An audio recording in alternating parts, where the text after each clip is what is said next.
Good morning, everyone. How are you doing today? Did I wake you up?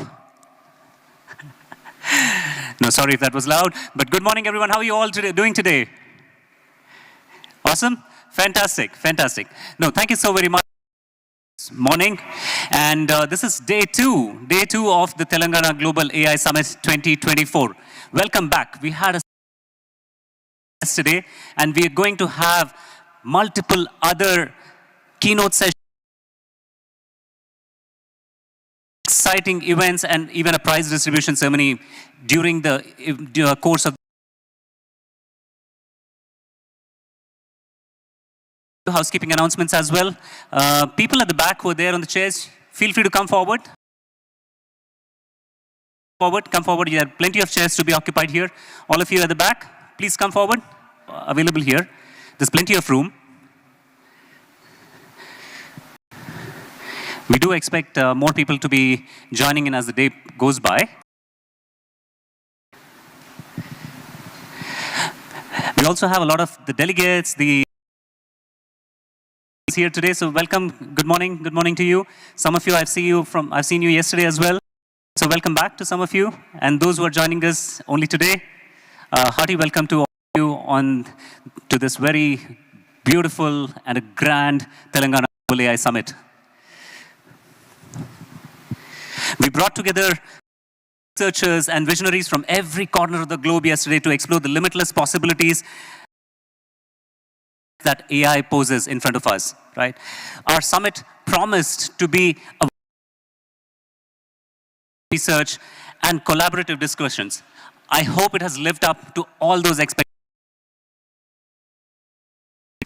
Were there wonderful takeaways from each of the sessions that you attended? Apart from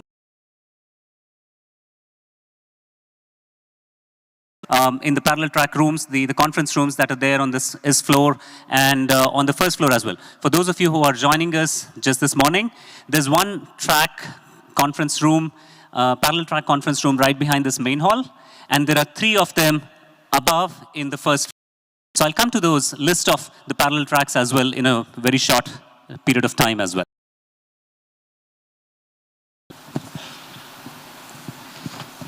But before we move on, what did we do on day one? Day one started with a phenomenal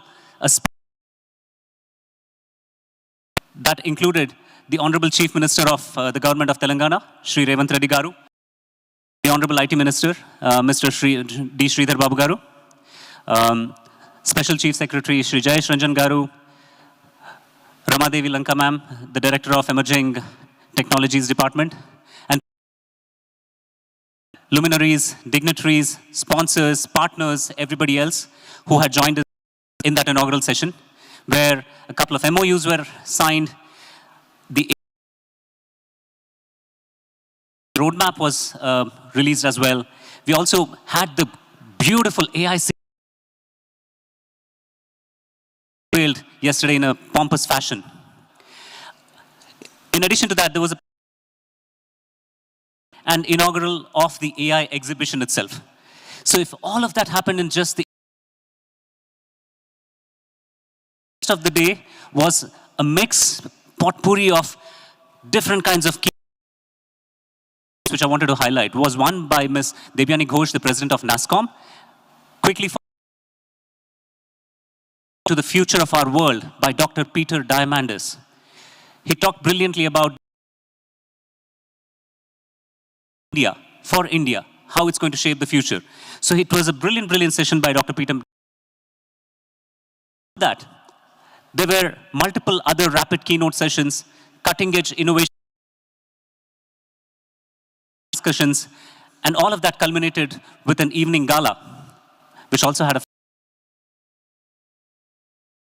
was a phenomenal evening, one where some of the best-dressed people. Unique Telangana handloom and the weavers, where their designs were presented here. All of that happened on day one. How does day two look like? Day two is also packed fireside chats and panel discussions, so on and so forth, right? There's going to be talk around an online link to invite Mr. Sal Khan from the Khan Academy for Do we need to do a quick check or?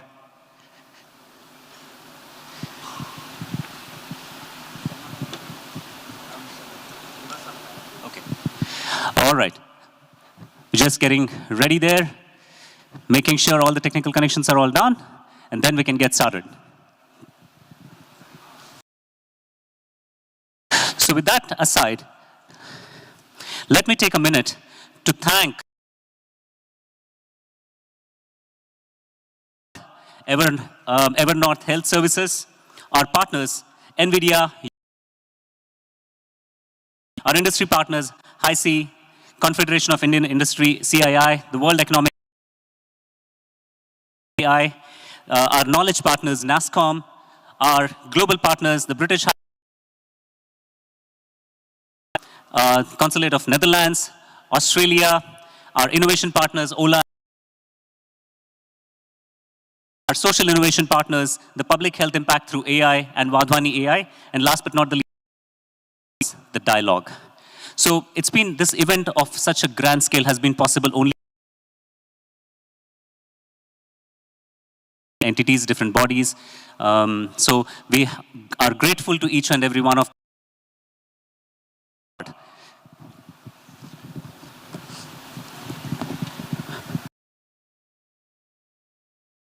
and during the coffee breaks,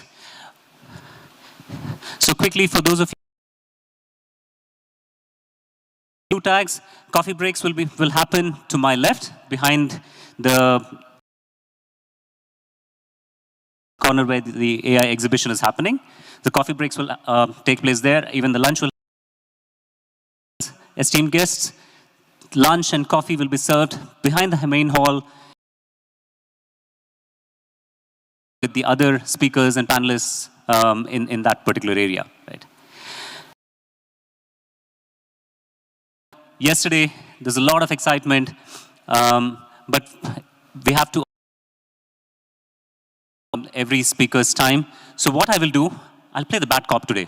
I'll also try to request each of our speakers, the panelists, to keep to the time so that we are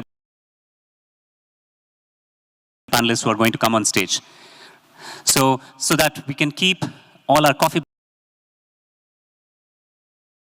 by the end of the day. Okay?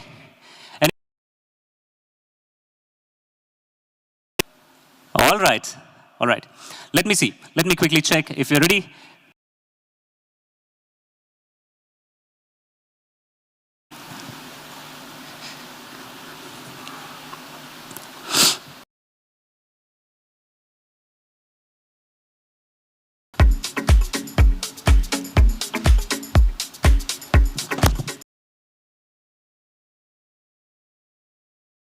So for those of you who are interested to know about what are the parallel tracks that are going on behind this main hall. AI adoption for enterprise success. This is being organized by Hicc and it's targeted at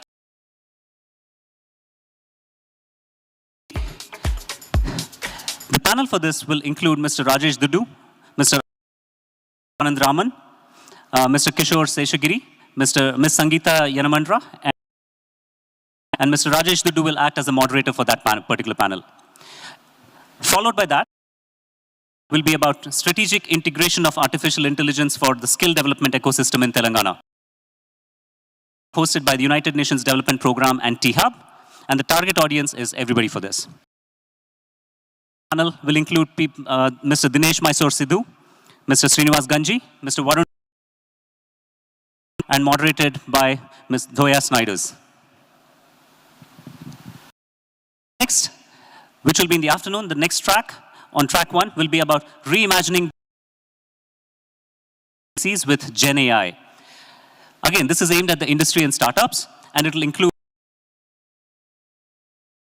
Mr. Kapil Daga, Mr. Vijay Morampudi, Mr. Ramana Vadavalli, Mr. Mosam Deb.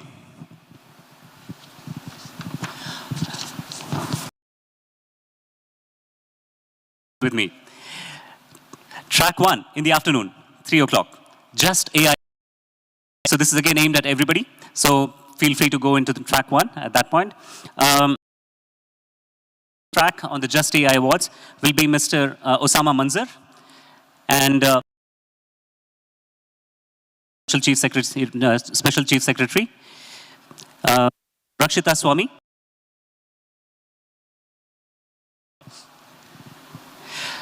So that was all track one.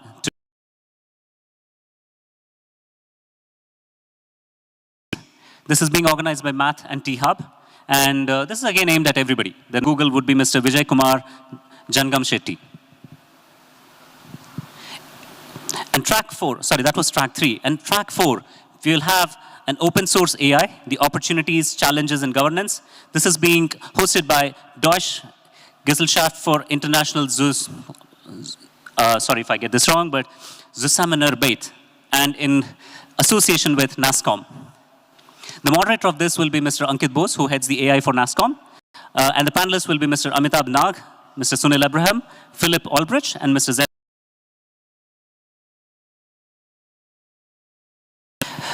Track 4 in the afternoon, we'll have AI for social good, innovation for impact. With NASSCOM. Again, Mr. Ankit Bose will be the moderator for this session, and Dr. Mahale and Mr. Gaurav Godwani will be the panelists on this particular session. And aimed at everybody, the moderator for this session will be Mr. Samir Kumar and Mr. Madan Kumar Upadhyaya. Phew. To be able to attend any one of those parallel track sessions, please feel free to do so outside the main hall. So you can check the agenda. You can feel free to walk out and to right.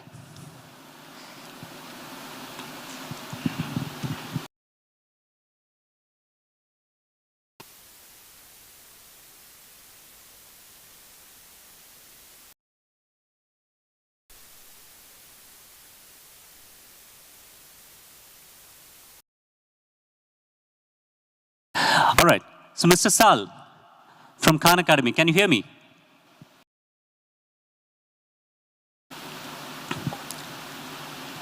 We're doing a quick mic check. Fantastic. How are you doing, Mr. Sal, today? I'm doing well. How are y'all? We are good. We have a huge crowd here at the Telangana Global AI Summit 2024 on the day 2. Well, great. Well, first of all, it's a huge honor to be here. A bit of my journey, how I got here, and obviously now how we're thinking about AI. Many of y'all might know, Khan Academy, we're a not-for-profit, which means we're a charity. Our mission is free world-class education for a very organic way. My background was originally then in finance, but about actually almost exactly 20 years ago, I had just gotten married. I was a year out of business school, and my family was visiting me from, and we're originally Bengali, but I was born and raised in New Orleans. And conversation that my 12-year-old cousin Nadia was having trouble in math. So I offered to tutor her. She caught up with her class. She even becomes ahead of her class. I remember I called up her school. Should be able to retake that placement exam from last year. And strangely enough, they let her. And the same advanced student. So I was hooked. I started tutoring her younger brothers. Word spreads in my tutoring 10, 15 cousins, family, friends. And I quickly see a common pattern. The reason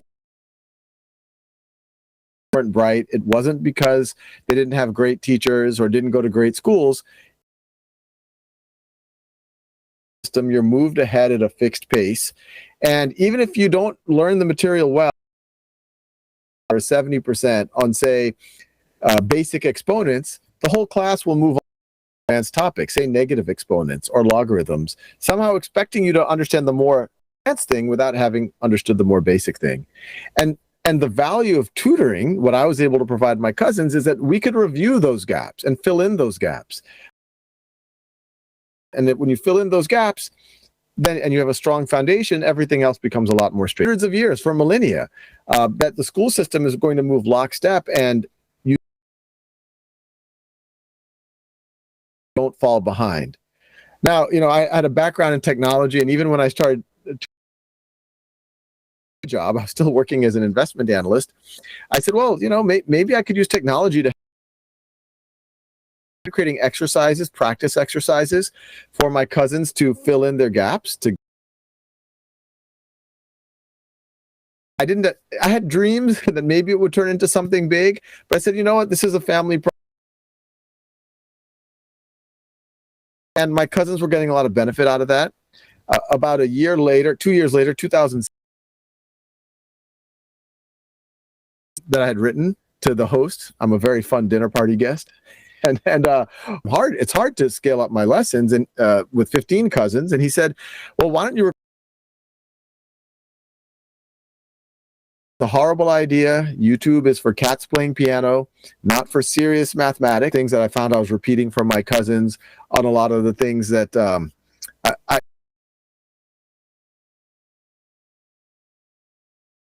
my cousins somewhat infamously told me that they liked me better on YouTube than in person. They weren't saying that they didn't appreciate me in their life as a family member, as a cousin, to motivate them to dig deeper. But what they were saying is, if it's 11 p.m., it's really nice to have an on-demand version of your tutor there that can pause, that can repeat. Algebra, and you're a little shaky on some of your 5th grade dividing decimals, you don't have to feel it has to know. You don't feel like you're wasting your cousin's time. So I took that as positive feedback. I kept making videos. It started becoming clear, and working on the software. And it soon became clear that people who are not my cousins were watching, and they started sending letters from all over the world about how it was helping them, how it was helped them get through their class, how it was helping their children. So I was hooked. I kept doing this as on the side. By 2008, 2009, there were about 100,000 folks who were using this every month. That's when I set up Khan Academy as a not-for-profit. Once again, it's somewhat ironic. I live out here in Silicon Valley now. We moved from Boston to the Bay Area, but it just felt that it was the right thing to do to not make this a business, so to speak, that it should be a social good, hopefully fundable with philanthropy or government or other or corporate sponsors. And that's where we set up Khan Academy, or I did at the time. It was just me. Actually, I was in this closet at the time. And it was a free world-class education for anyone, anywhere. But the reason why I felt that was possible, ourselves, obviously the global public education system should have the same mission statement, free for anyone, anywhere. But it felt like you can, the free anyone, anywhere part, the access, even more possible with technologies like the internet, with devices becoming more, with on-demand video and software. And then world-class to me is always, I always say that Aristotle, a few hundred years ago when we had public education, we couldn't afford to give everyone a personal tutor. We can get more world-class if we can start to personalize with videos and exercises. And as I'll talk about, artificial intelligence, which wasn't on my radar back then. But, do anything entrepreneurial, whether it's for-profit or non-profit, you almost have to start with the delusional optimism. It was a hard first year. I could go into details on that. But by the end of the year, to almost something, folks like Ann and John Doerr. Ann is still our chairperson. They significant philanthropic donations to get off the ground. And then it just came out of the woodwork that Khan Academy with his own children. And I say that because a lot of times efforts, everyone, especially kids of need, kids who don't have it, what we tend to do is like the best, but maybe we can create a cheap approximation. But what's exciting about the time that we're living in now, the same thing that Bill Gates' children used, they're now grown now and in college, the Gates Foundation, Google became some of our first significant funders. And so much more than me. We're over 300 people around the world. We have thousands of volunteers. We're in 50 plus our most focused markets for many reasons. We think there's a lot of, obviously, Some of us are connected to the region and see such potential there. If only we can support them. And we realize that the best way to do this is with the school system.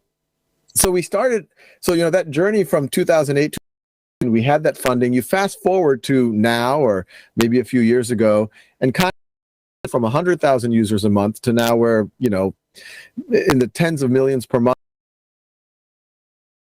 in 50 plus languages. The team is much more than me. And we've just continued to do what I was saying. Subjects and grades, people know us in math, and we're very comprehensive in math from pre-K through calculus, and but also add the sciences, humanities, and many languages, etc. Many of these regions that I've talked about. And we've just constantly been trying to make the personalization better. Two summers ago, and we've had 50 efficacy studies. This is an important point, that if students, even before intelligence, if students are able to put 30 to 60 minutes per week into Khan Academy,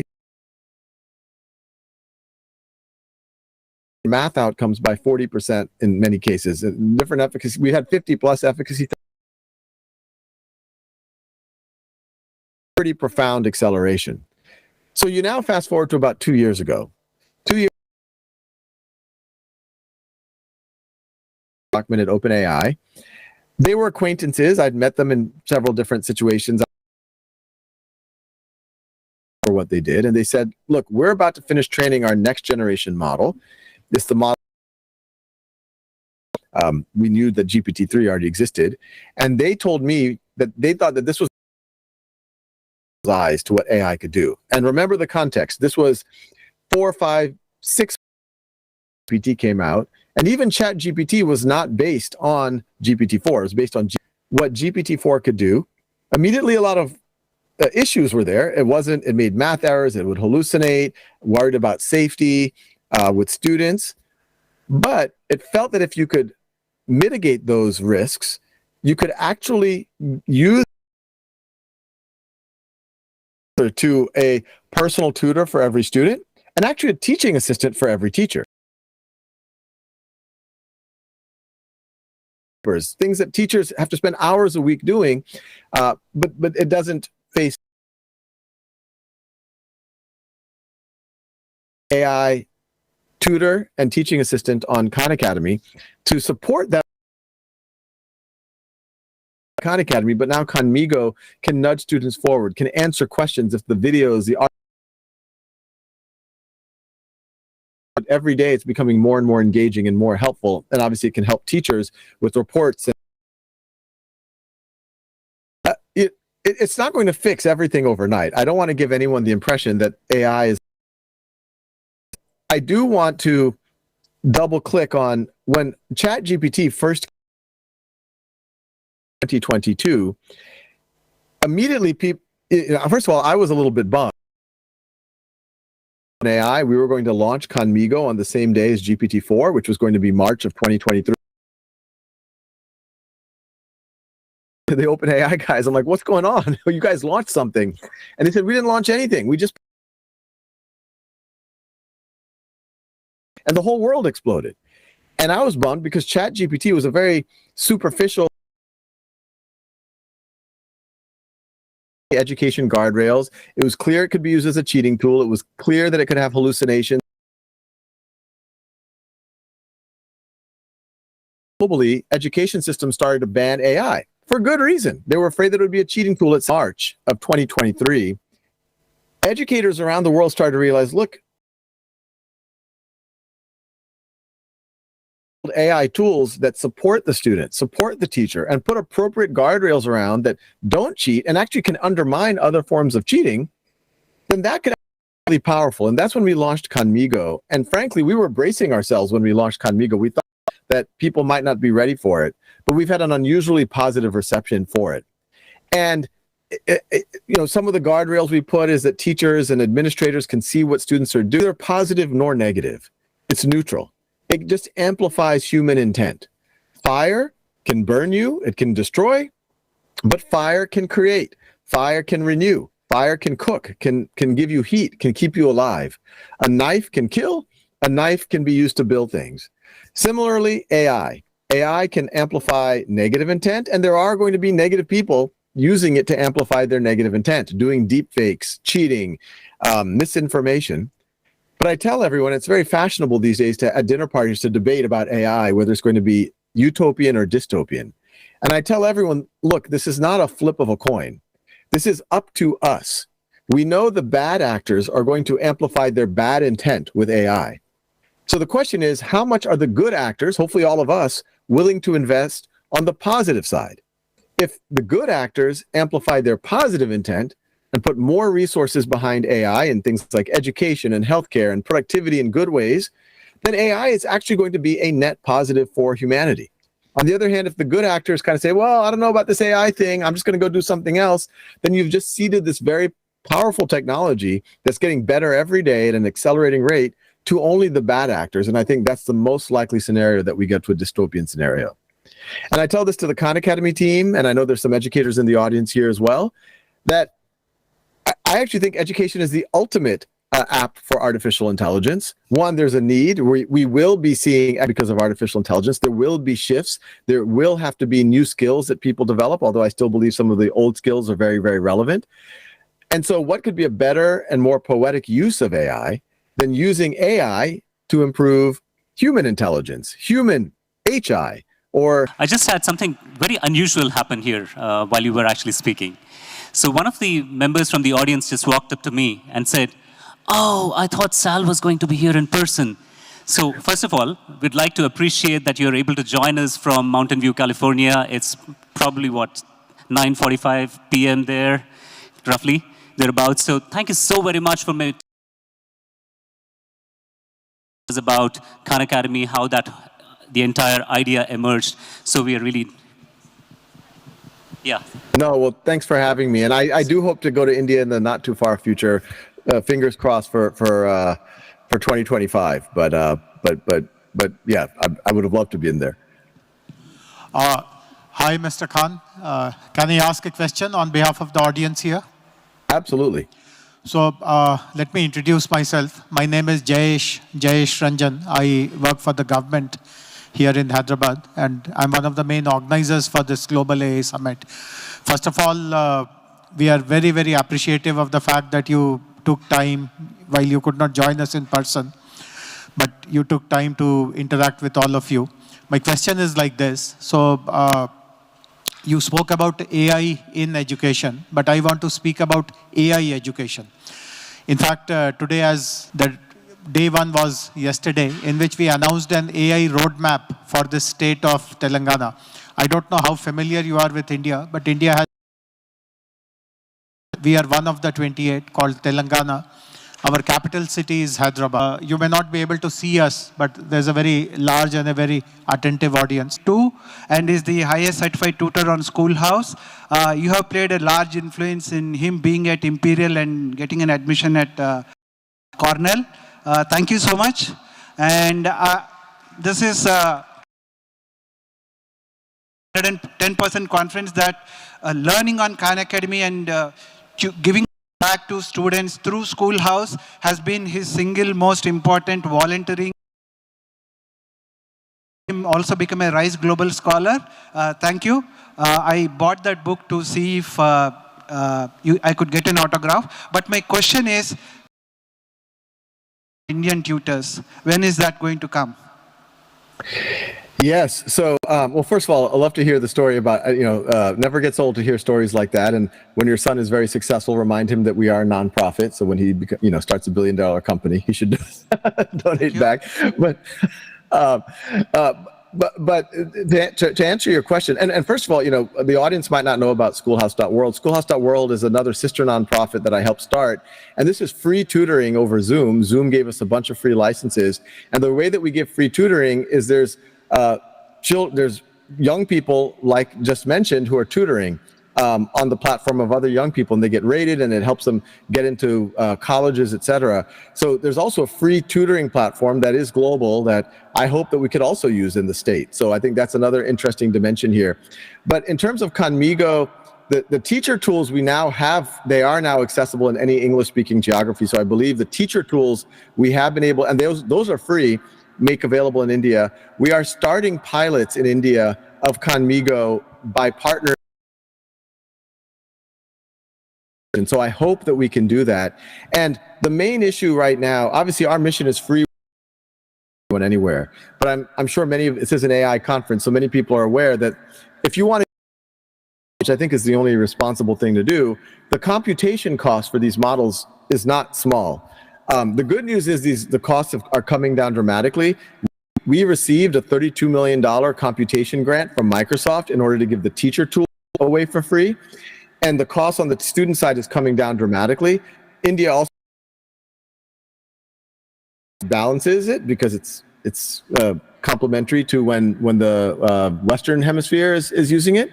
But the simple answer is we think we have figured out a way so that the marginal cost is very low, just so we don't get bankrupt on the computer cost, but it's affordable for schools and states in India. Obviously, Core Khan Academy has always been free, and I hope that AI over time will get pretty close to free. But we think that the quality has to be quite good. But the simple answer is yes, we are already exploring. We have partnerships. We actually already launched a pilot in Brazil, and we hope to launch a pilot in India in the next few months. And I hope we can grow those and do them in the state as well. Thank you. And please do come to Hyderabad, extending the invite from Jayesh Ranjan Garu. Thank you. Thank you so much. Thank you so much. We have one more question here. Hello, sir. My name is Dr. Shravani. I am assistant professor in history. So when we are talking about this AI and education, particularly, across the world there is a debate like whether we should allow mobile phones in the schools. So when we are talking about bridging the digital gap and taking the AI revolution to the grassroots levels, so how far we can integrate and how dynamic should be textbook-based education and how we need to adopt this change at the classroom level. Because in the schools, still we are sticking to what is there in the context textbook. This is the situation not just in India, but across the globe. And in most of the Telangana schools and colleges also that is the situation. So what you think will be the change needed at academics level? Yeah, no, thanks for the question. So, I also have fears about cell phones, especially with young children. The school that I helped start out here, Khan Lab School, where my own children go to school, has a no cell phone policy. Some of you might find that ironic, but the reason why we know cell phones have a lot of things that are addictive that aren't productive for students. Social media keep giving, they keep pulling you back in. Even to adults, it's very hard for us to regulate our behavior with. Said, we want to make, and Khan Academy is accessible with an app and with a cell phone. So if someone has no other device, we do think that the cell phone should be a way to access someone's education. So that's why we do build for cell phones, and we'll probably do more in the future. But in an ideal world, in schools, there's intelligent use of devices, low-cost laptops, etc., for doing things like Khan Academy, writing papers, programming, learning about AI, whatever it might be. One of the things, we haven't made Conmigo do what I'm about to describe, but I hope in the next 2 or 3 years, what I'm about to describe exists, and this is something that we want to work on. Right now, when you go on the internet, every website has, especially social media websites, that are trying to get your attention, that are trying to pull you in, and they do that by triggering you. They do that by making you insecure. I actually think that generative AI on your side, especially on a student side, that's maybe at the operating system or at the browser level, that can observe what the student is doing and then filter it and say, look, I'm not going to let you go and play Minecraft unless you've done 30 minutes of Khan Academy or unless you've read this book. Or it can be in communication with parents and teachers and say, hey, did you child has spent this much time doing this? Is that okay with you, or should I stop him? So just as we as a tutor and as a teaching assistant, you can also imagine AI as something of a guardian angel while someone surfs the internet. In fact, I think that'd be even good for adults. I wouldn't mind having an AI say, hey, do you really want to send that email now? It sounds like you're date first and then send it in the morning. Or didn't you say that you were doing research for work on Facebook for the last 30 minutes? That would be good for all of us, I think. That doesn't exist yet, but very near term, I think we need to. We do have to be very careful about cell phone usage. Honestly, for everyone, but especially for kids. But that doesn't mean no technology, because obviously things like, if you want to write papers, if you want to design things, if you want to learn about AI, you have to use technology. So it's about intelligent use of technology. Once again, devices are neutral. They amplify intent. Right now, cell phones, unfortunately, are amplifying the intent of marketers and social media companies. We want to use these devices to amplify the intent of learning, productivity, mindfulness, safety, etc. Right then. Mr. Sals, thank you so very much. I know we have to be mindful of your time as well. It's pretty late in the night. We really appreciate you joining us here today. I wish we could have taken a few more questions, but Mr. Sal has to leave. But thank you so much for joining us today. A big round of applause for Mr. Salman Khan from the Khan Academy. Thank you for being here with us this morning. Thank you. And look forward to seeing you in India sometime pretty soon. I do too. All right. Thank you so much. All right, ladies and gentlemen, the next item on the agenda will be a keynote. The person that I'm going to invite on stage, he's a Harold Price Professor of Entrepreneurship and Technology at the New York University's Stern School of Business. He also is the director of the Fubon Center for Technology, Business and Innovation. He's an internationally recognized expert on artificial intelligence governance, digital strategy and policy. He has also written the award-winning book, and you should check it out, The Sharing Economy. He's provided his inputs to the United States Congress, the European Parliament, United Nations, and the accomplishment list just goes on and on and on. Without further ado, please put your hands together for our next keynote speaker, Mr. Arun Sundararajan, sir. I'm sorry, I should correct that. Dr. Arun Sundararajan, sir. Oh, that's fine. Over to you, sir. Thank you. Thank you so much for that very warm introduction. I'm delighted to be here. I'm actually going to take a picture of all of you before I begin. And the logic for this is that I figure at some point I won't be giving any talks anymore. I'll be old, I'll have grandkids. They probably won't listen to me. So I'm going to take out all these pictures and show them these pictures and say, see, people used to gather to listen to me when I was younger. So maybe I have something useful to say. Anyway, that's the plan. So I'm delighted to be here in Telangana. I have interacted with Hyderabad for many years now. And it's really exciting to see the forward-looking vision of the Telangana government in establishing AI leadership in India. It's very inspiring to me sitting in the United States. So I'm delighted to be a small part of that effort. I thought I'd start by just taking us a little bit under the hood of the technologies that Mr. Salman Khan just talked about. Because when we think about how to be responsible with AI, how to gain value out of AI, what are the societal challenges that are going to emerge from our to try and understand exactly what's going on under the hood of these technologies. We've all been exposed to generative AI. We've used ChatGPT. Perhaps we have composed music using a generative AI. I'm sure many of us have generated art. And so we know that this is a new and it is generating new content by learning it from patterns and examples in existing data. And so it's a fascinating leap forward that we've seen go mainstream over the last 2 years. And it raises this question, right, of artificial intelligence has been around for a long time. How did we go from AI that can make decisions, decide what to recommend to you, what ad to serve to you, should this person get a loan, is this fraudulent, is this credit card transaction fraudulent, to systems that are actually sort of composing poetry in the style of Shakespeare, creating paintings, creating videos. And to understand the present, I think it's useful to spend a minute looking at the past, because AI has been around for 70 years. And 30 years ago, AI was all about taking human expertise, interviewing a bunch of people, codifying their knowledge, and putting them into what are called expert systems. And then we had the machine learning revolution in the 1990s, where we took the step forward of getting computer systems to learn from examples by themselves. So human beings would say, here are the features that matter, and the machine learning system would come up with its own rules by learning from examples.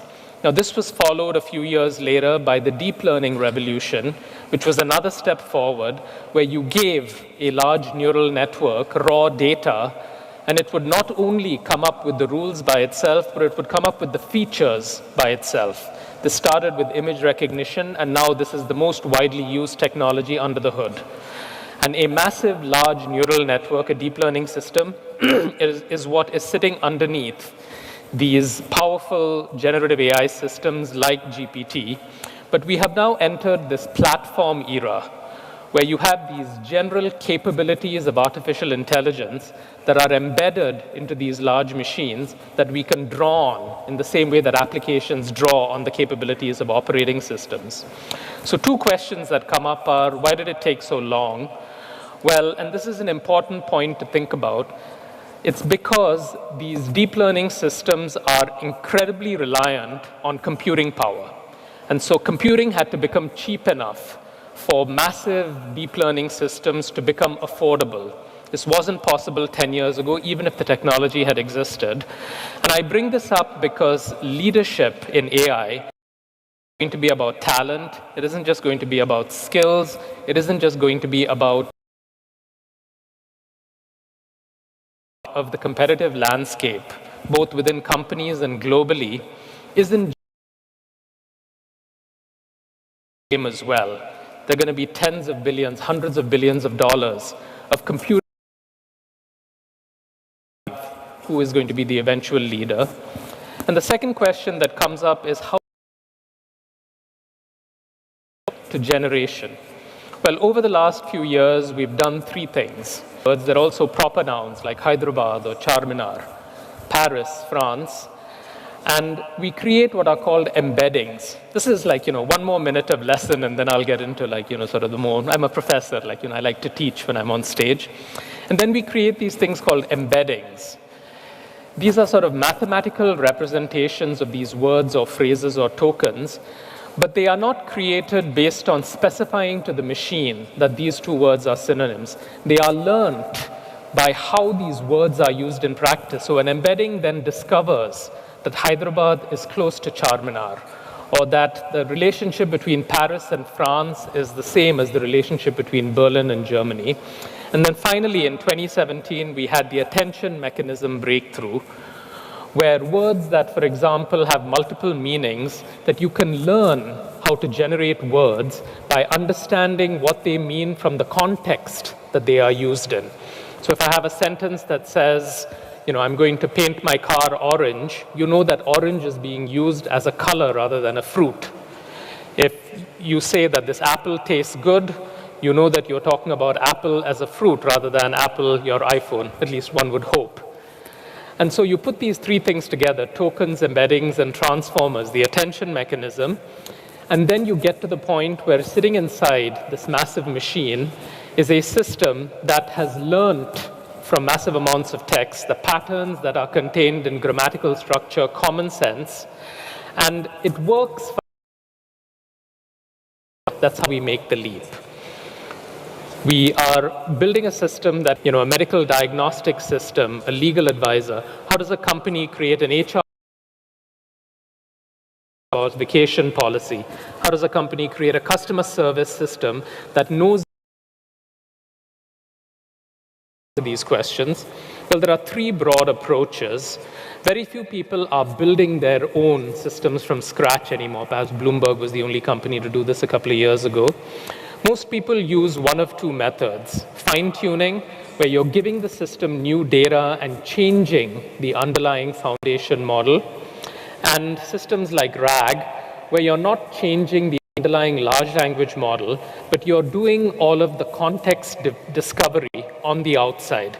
You're saying, well, I'm going to build a separate search system that figures out what document I should provide as context, and then I send this to a generic large language model. So that's the state of the art today. Now let's take a glimpse into the future. Some of you have already used image generating systems, seen the early examples of video generating systems, but that's certainly over the next 5 years, we'll have increasingly sophisticated AI systems that can video on demand based on specifications. That's a very exciting development. Another development that doesn't receive as much attention in the popular press is that generative I told you that we have tokens and embeddings of language from which you can use that to find out, like you can learn grammar, to learn word usage, to learn common sense. In a similar way, a generative AI system for drug discovery is not generating text or images, it is generating molecules or proteins, and it is generating them having learned from millions of examples the patterns of chemical dependencies, the patterns of biological relationships that exist. And so this is perhaps one of the most exciting frontiers for generative AI. And then if you think about human intelligence or species, living things intelligence, there's certainly among human intelligence, language is a very big distinguisher. But our ability to navigate physical space on our own, to learn how to move, is another distinguishing intelligence characteristic. And to me, that's another really exciting frontier of generative AI. Of course, we have seen autonomous vehicles already. They gather data using LiDAR, which is what you're seeing, one sort of sensing technology, using video cameras to sort of map their surroundings. They even use radar, that old technology that has been used for a long time. They combine this with satellite data on precise locations and very detailed maps. But they are fundamentally today still rule-based systems. There are millions of rules that are sitting under the hood. But if you think about how you and I might drive a car or drive a motorcycle, we're not reacting instantaneously to our environment. We are making sort of intelligent predictions about what is going to happen in the next few seconds. You're approaching an intersection, someone is approaching the same intersection. You are making tacitly a prediction that perhaps the person is going to be crossing the road when I reach the traffic light, so I need to slow my car down. So this is the next frontier of generative AI, which is creating systems that are called world models, and there are already prototypes of these, which given data about what the world looks like today, what your physical environment looks like today, encoded as video data or LiDAR data, what will the physical world look like in a couple of seconds? And the generative system is generating this prediction of what the world is going to look like in a couple of seconds. So this is definitely a space to monitor, but this brings me back to the computing power point, which is that the language models themselves have required these massive infrastructure developments. World models are 2-3 orders of magnitude more computationally intensive. And so countries around the world are realizing that a big part of staying on the frontier of AI isn't just getting enough NVIDIA chips and building these massive infrastructures, but that electricity or power is going to end up becoming a constraint as well. Just to give you a sense for how power-intensive AI is, a typical large tech platform to run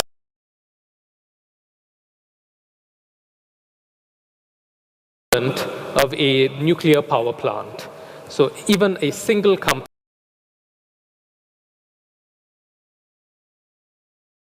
plant. And that is today, when generative AI is in its infancy. It hasn't yet been deeply integrated into our lives. And so part of the reason why there's been so much recent interest in nuclear fusion technology into sort of next generation power systems is because there's an anticipation that at some point in the next 10, 15 years, electricity is going to be an access to cheap and affordable and sustainable electricity to power these massive AI infrastructures is going to be on the boundary of what constrains or enables a country or a government to sort of move forward. Now let's spend 5 minutes talking about how companies are getting business value from these generative AI systems. Over the last 2 years, there have been dozens of studies that have established, not surprisingly, that generative AI increases individual productivity. It makes people who write faster. It makes people who translate faster. It makes people who edit documents edit faster.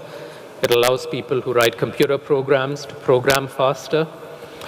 It allows consulting teams to come up with better solutions faster. And so these rises in individual productivity have been established. But to me, that's not the exciting thing. Here, the exciting thing is going to be what's in the future.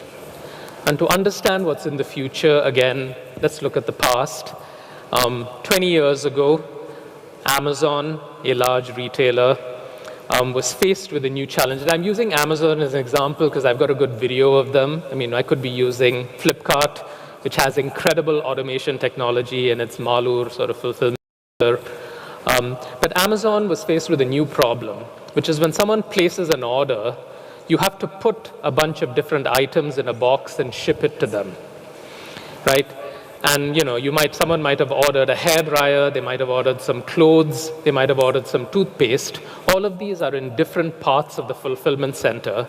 How do we efficiently get someone to go around this fulfillment center, collect all these things from these massive shelves and put them in a box in a cost-effective way?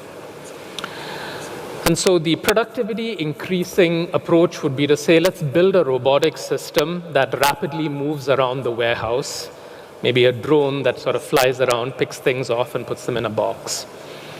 But the approach that ended up being used and the approach that is going to bring the revolutionary gains in AI, to companies, was reimagine the process. Think outside the box. Don't think about taking the people to the shelves. Imagine a system where the shelves come to the people. So 20 years ago, if someone had made this suggestion, people might have said, well, what kind of psychedelic drugs are you on? Shelves moving to people. That's a great vision, but, sort of like go home, take a nap. But you look at the Amazon warehouses today, and this is what has been implemented.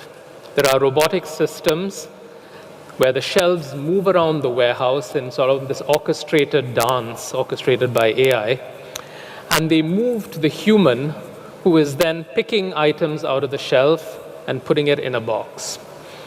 So a critical lesson to be learned here is that value from these revolutionary new technologies may initially come from simple productivity gains, but the true business value comes from rethinking, how can my process be different? How can I do work differently based on the new capabilities? And part of the reason why I am confident that this is going to be the case is that history is on my side. Over 100 years ago, before the advent of electricity, factories were built around the power source because they would be powered by a steam engine or a water wheel.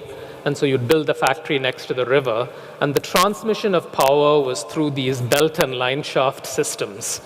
And so you had to sort of construct these rickety structures that people were surrounding the power source because you couldn't transmit. There was one power source, and the entire design of industrial production systems was constrained by putting people around the power source. Now, once the electric motor came, it was done unconstrained by the fact that I need to put people next to the power source.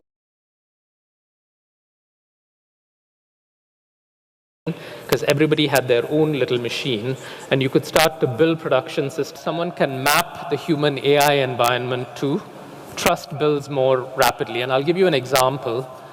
In the United States, people are more likely to trust an AI system that is doing medical diagnosis than an AI system that is providing investment advice. The reason is that in the US, the typical interaction you have with your doctor is it's a stranger in a white coat who says, I'm an expert, here's what's wrong with you, and you agree. So talking to an AI system that says, I'm an AI in a white coat, here's what's wrong with you, you've been Googling your symptoms anyway, it's a familiar step from the human-human to the human-AI.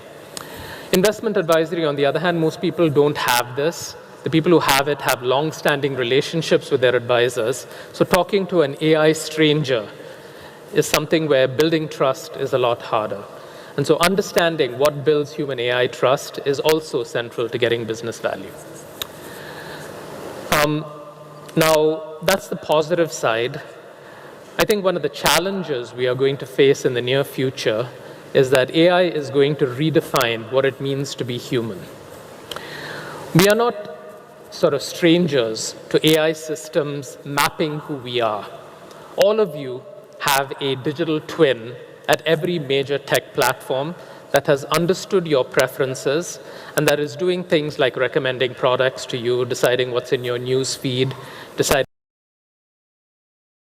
So our preferences have already been digitized and mapped into AI systems at tech companies. This is not new. What generative AI allows us to do now is to create more sophisticated human twins. And so you can train a system now to write like you. And that's how these generative AI systems work, right? You give them some examples of what you want done, and they can learn how to do that in that person's style. So you're probably going to welcome the creation of your digital twin initially, right? I mean, like, it can write your emails for you. It can answer emails for you. Maybe, when you go on vacation, there's a chatbot version of you that your colleagues can talk to. The trouble is that, if you leave your job and go to another job, who's to say that your digital twin isn't going to stay behind, right? Or better yet, worse yet, compete with you for your next job. So this idea that AI can replicate the creative style of individuals isn't just restricted to writers and musicians and artists. A very skilled foundry worker, their movements can be recorded to create a robotic system that encapsulates 30 years of experience there. You can put cameras on the wrists of a surgeon to gather really rich training data for a robotic surgical system, but that is also extracting at the same time the capabilities of this highly skilled surgeon and encapsulating them into a machine. A good business development executive who knows the cadence of when to email, when to call, when to take the person out to dinner, when to send flowers, when to pull back. Those patterns can be codified into an AI system that replicates that expert and given to novices who then may not be 100% as good as the expert, but can sort of get up to speed really fast. So we are entering a world in which the body of work that you create isn't just your body of work anymore. It is a blueprint for your productive process, for your creative process. You might say, well, the law must have thought about this already. It has, but it's come on the side of saying that what you produce, you own, but you don't own the process of production. You own your works, but you don't own your style. You own your expressions, but you don't own your ideas. And this was the trade-off that copyright law created, because the idea was that if you wrote the first detective novel, that doesn't mean you should own all of detective novels. You want other people to also write detective novels. If you wrote the first hip-hop song, that doesn't mean you own all of hip-hop, right? And so that trade-off made sense in the pre-generative AI era. However, now, if based on the works that you have created, someone can extract the blueprint of your productive process, it raises the societal question of what are the boundaries around human capital and what facets of our human capital should we own. So to me, this is one of the most important policy questions in the world today. I recently participated in at the application layer. I use the LLMs of other countries, but I'm building my own homegrown applications. Do I want to be autonomous at the talent or skills layer? Each of these are a different level of autonomy, and I think thinking about what is the circle I want to draw around my strategic autonomy and where do I want to be sort of economically interdependent is a very important strategic question. And the other thing that I tell them is balance autonomy with regional partnerships. There are some things where you want to go it alone, whether it's a state, whether it's a country. There are other things where you want to lead the partnerships.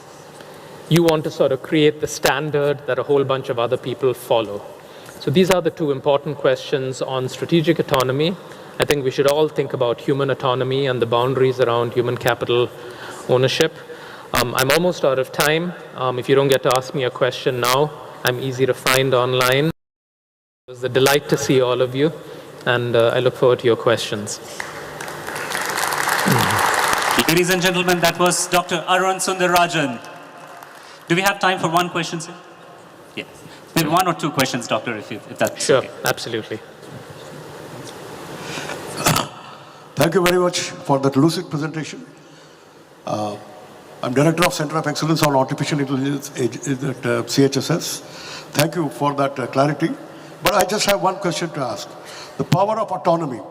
We have not given any technology so far invented by the man to have a power of autonomy, right? And this is the one matter of serious concern. And the GPT-4 or the chat GPT seem to have what is called emergent capabilities. Yes. Unintended consequences which are likely to be harmful. They may go rogue or they may go out of control. That is the most dreaded scenario.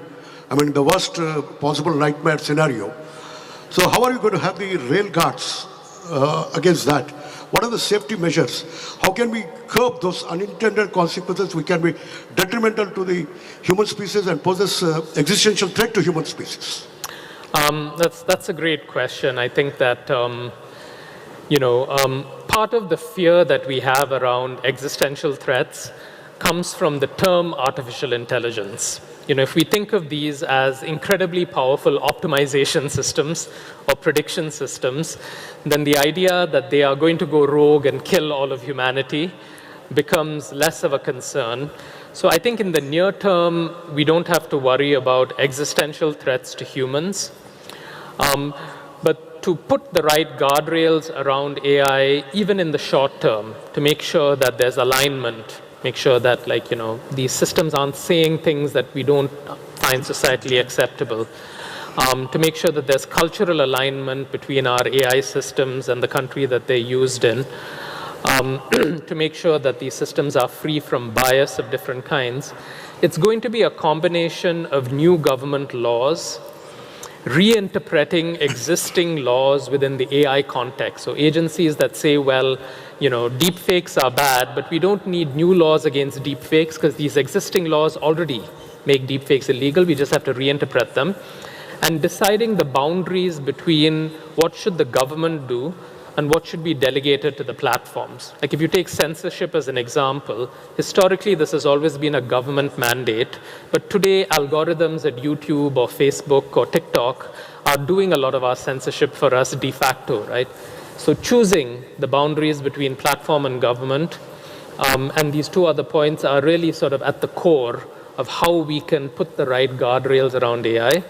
The existential threat, I think, the scenario that worries me the most is where we imbue the AI with its own objectives and it thinks it's doing the right thing for us and humanity falls by the wayside. If you look at the history of how human beings have ended up wiping out other species, it's not like we went to sort of kill them, right? We were just progressing and they fell by the wayside by mistake. So if you have an AI system in the future that says interplanetary travel is really important, my humans have told me that this is important. They drill a hole in the atmosphere to sort of reduce the power consumption of rockets by 99%. And then that has sort of detrimental consequences to humanity. So that kind of unintended thing is something that we should wire safeguards into AI for. But that's a great question. It has the power to improve, so if it may improve on the negative side. Yep. Well, that's the most serious concern. Yeah. Thank you so much for that. Sure. Thank you, sir. We have one more question, and then we'll come to you. That'll be the last question because we have to be respectful of the next speaker's time too. Sir, Arun sir, hearty congratulations, wonderful presentation, sir. I am Dr. Ramesh Kanneganti. Given the geopolitical, geostrategic realities of the global order which we are living, the AI for Global Summit is happening in Hyderabad. We have Russia, Ukraine, Israel, Palestine, and many other conflict zones happening. My only point, because I am also a professor, can we give some kind of artificial intelligence coalition of sorts to bring out a framework where in the geopolitics of AI, in the race to catch the best of AI, there are so many ups and downs, and there are some countries who are really on the upside, some countries who are really yet to catch the AI revolution. The digital divide is really very bad. Given this scenario, can we give a framework of the global world order like United Nations for a global body for AI to regulate, AI to, the narrative of AI to be at least equidistant or equilibriumly? Can you throw some light on your thought leadership on that particular area, sir? Okay, I mean, this is a great question. I think, this has been a discussion point for the last few years. Can we have a world body for the regulation or the governance of AI? I think the reality is that there is one power center that is emerging that is US-centric. There is another power center that's emerging that is China-centric. India's opportunity, I think, can be to lead a lot of the rest of the world, especially the global south, in defining standards around both technology deployment and responsible use. But I think it's, while it would be ideal to have a world in which there is one body that governs all of us, the genie is out of the bottle in some sense. AI is not going to be a winner-take-all technology. There are going to be multiple competing systems. The threshold for implementing a small-scale system is extremely low, so every country can, in fact, take a step forward. And then the governance issues have to be aligned with that country's principles, that country's laws. So I think we will end up in a decentralized AI governance world. And what we want is for the world leaders like India, like the US, to step up and provide the leadership. I think that is going to be a better model than saying, well, let's create a UN-like body, that it sort of comes bottom up rather than top down. Thanks. Dr. Arun, we have one last question here from this gentleman. Thank you, Dr. Sundarajan. That was very enlightening to look at it from different perspectives of the AI future. If you go to the traditional model of land, labor, capital, we're saying labor is no more human labor. A good part of it will be machine labor. And labor today is not only used for livelihood, but also for organizing your day. And when you come to the capital, these models also look like the capital holders will have outsized returns because of the machine labor. How should policyholders, governments think about it? Okay, again, a great question, sort of like, lots of interesting facets to it. When I was writing my book about the sharing economy 10 years ago, part of what inspired me to get interested in there was the possibility of capital decentralization. We know that when capital is concentrated, inequality grows because the returns from capital grow faster than the returns from wages. And the sharing economy promised to create millions of small sellers, millions of small video creators, millions of small hosts, millions of small sort of like, taxi company owners of one. But you realize that that promise would only come from government policy that nudged platforms away from capital centralization and favored capital decentralization. I think we're at a similar phase with AI. The capabilities that are in these AI systems can be tremendously decentralizing for entrepreneurship. You can create a new generation of educators, of healthcare providers, of investment advisors, of data scientists. So you can have millions of new entrepreneurs who are creating their own, AI-powered businesses.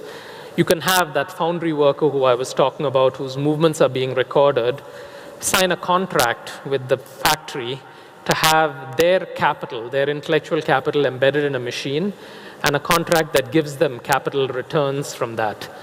Now, all of this will only happen if the government says that those are things, if it pushes the evolution of these things in that direction, where it says, well, you need these kinds of intellectual property contracts when you train a system on a specific person's AI.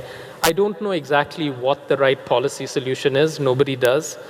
But the simple answer to your question is that these fears can be overcome if we put the right rules of the game in place to nudge our economy away from a capital centralizing direction and towards a capital decentralizing and entrepreneurial sort of like, empowering direction. All right. Thank you all. All right, very ladies much. and gentlemen, thank you so much, Dr. Sundarajan. If you could please stay on the stage for just one more minute, I would request Ms. Ramadevi Lanka ma'am to come on stage and thank Dr. Sundarajan with a memento as a token of our appreciation for this wonderful keynote. Dr. Sundarajan, you took us back to B school days, where there's no right answer sometimes, and you have to always continuously push and pull between the boundaries of the boundaries that ChatGPTs and the GenAIs are constantly trying to expand, versus how you actually have to refine the policies and everything around it so that there's a fine balance with which we continue to push forward. So thank you so much for that insightful keynote there. Ladies and gentlemen, once again, please put your hands together for Dr. Sundarajan.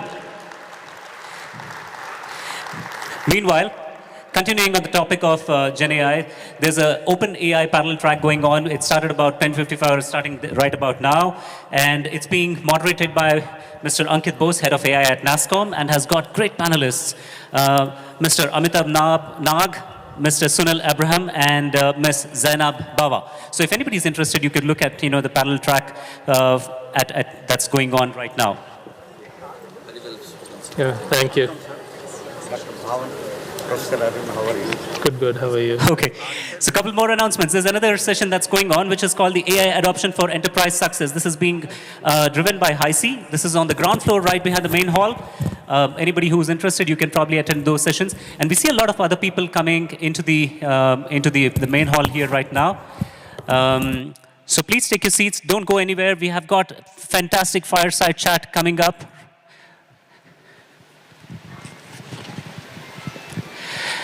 Ladies and gentlemen, I'm pleased to announce that the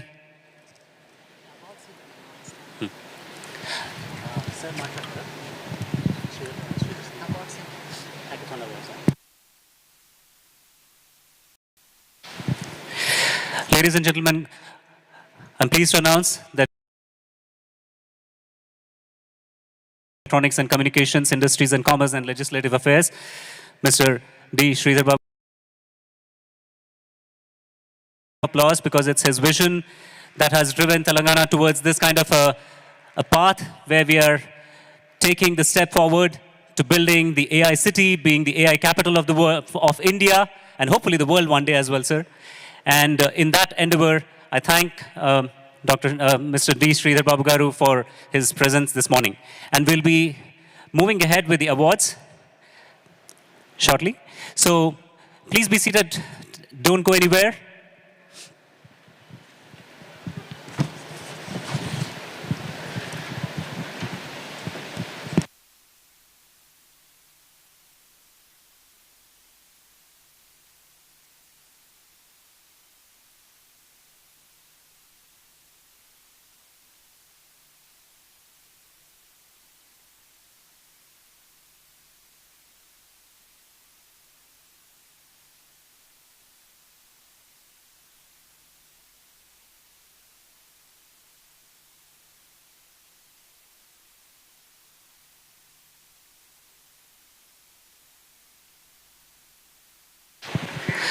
All right. So ladies and gentlemen, like I mentioned, we're ready with the award ceremony right now. I'd like to call upon stage Mr. Pankaj, who's going to talk about the hackathon and the award winners here. Mr. Pankaj, thank you for joining us. Thank you. I'm very glad to announce the hackathon which was conducted for the last 36 hours called Math Hack 2. By far, this has been the largest hackathon that has ever been conducted in India, with more than 10,000 registrations flowing in. And we finally shortlisted about 40 teams, about 150 participants because of the physical space constraints. And then, of course, we also had a parallel online hackathon going on. Very glad to say that this was a hackathon conducted by Government of Telangana under the aegis of Global AI Summit, by MATH, which is Machine Learning and Artificial Intelligence Technology Hub, a joint venture COE by DST, Department of Science and Technology, and T-Hub, which is an entity of Government of Telangana. So without much ado, I would request Minister Garu also to be on stage, Mr. Jayesh Ranjan, Special Chief Secretary, to be on stage, Ms. Ramadevi Lanka to be on stage, the team from Hicc to be on stage, which has been the industry partner for this hackathon, the hackathon partner for this event was Idea Labs, and the platform that was used was an AI-based platform called talentfarm.ai. So I would request everyone to join on the stage. And we have 3 winning teams here today. So we would call those winning teams here so that they are felicitated by Minister Garu.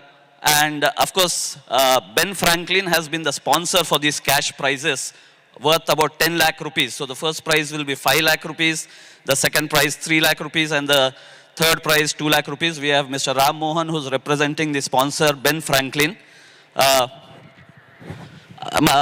May I request Mr. MSR also to come on stage representing T-Hub. So this has been a wonderful event, sir, with about 36 hours of non-stop hacking.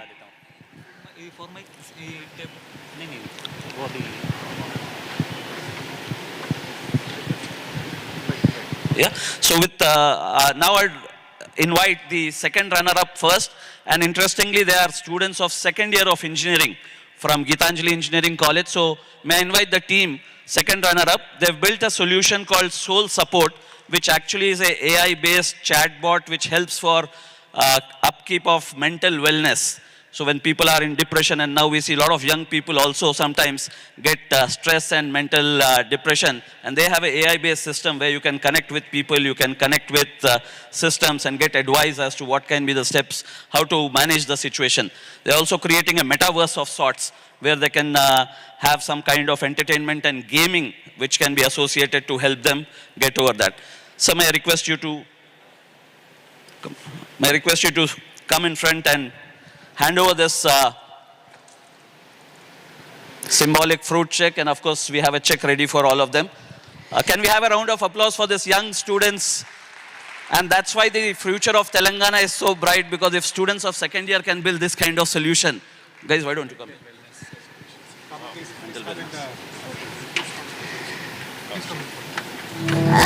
Such a bright sight to see all these youngsters up on stage. Brilliant minds. Out-of-the-box thinkers. Fantastic, guys. Congratulations.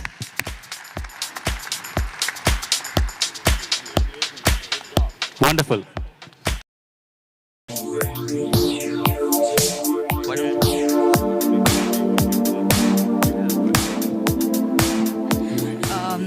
Hello, everyone. So we are Team Soul Support, and the vision behind our team was so everyone can have access to the mental health support system that everyone needs.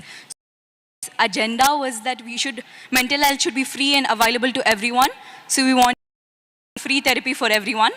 So, which school are you from? We are from Engineering and Technology, and we just completed our first year. And this is our first hackathon, so we are happy that we have come to the stage. So, thank you. Thank you. Thank you so much.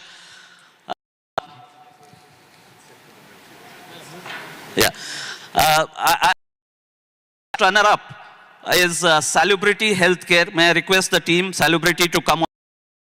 By the time they come here, sir, I also want to inform you that more than 100 mentors participated all through these 36 hours, and Hicc gave a great support in terms of providing the mentor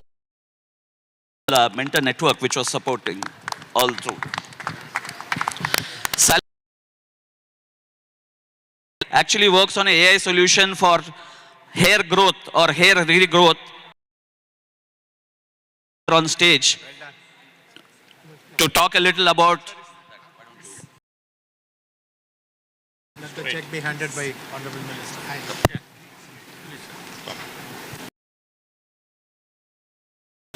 Yes. Our superstar. Everybody, put your hands together. Congratulations, guys. Phenomenal.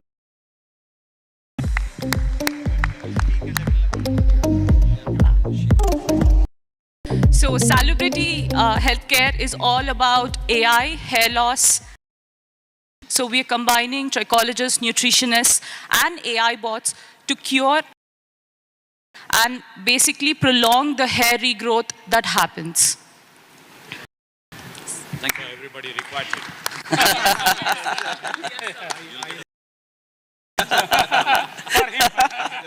There are enough people on the stage who have already become her.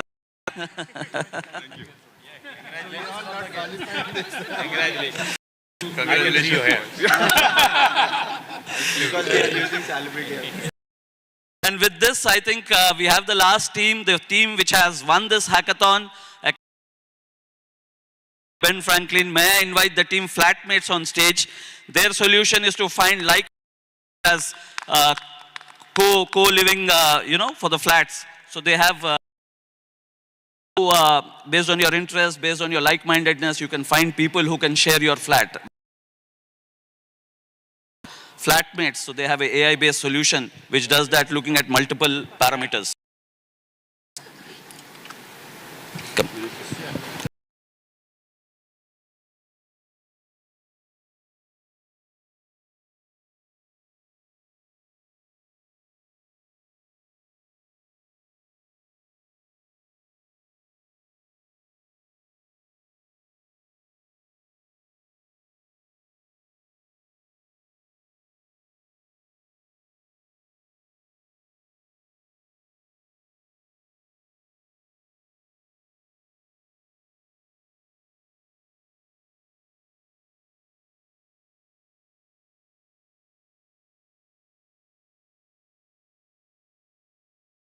I'm from IIT Kanpur, graduated in 22, and I'm working in Sprinkler. So we group and started working on this, and yeah, we finally won it, and we are very excited that in Hyderabad. I'm like from my childhood, I'm big fan of Hyderabad as a city. So always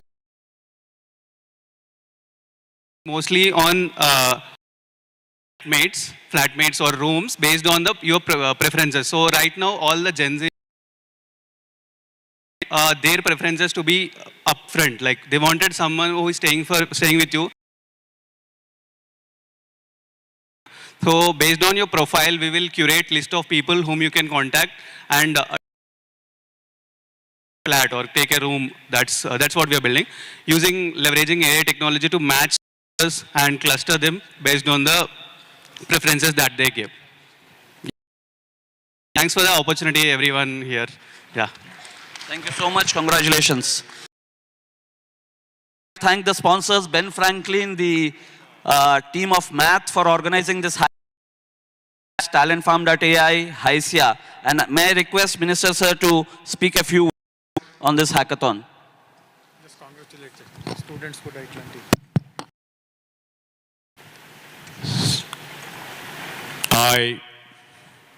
On this AI Global Convention,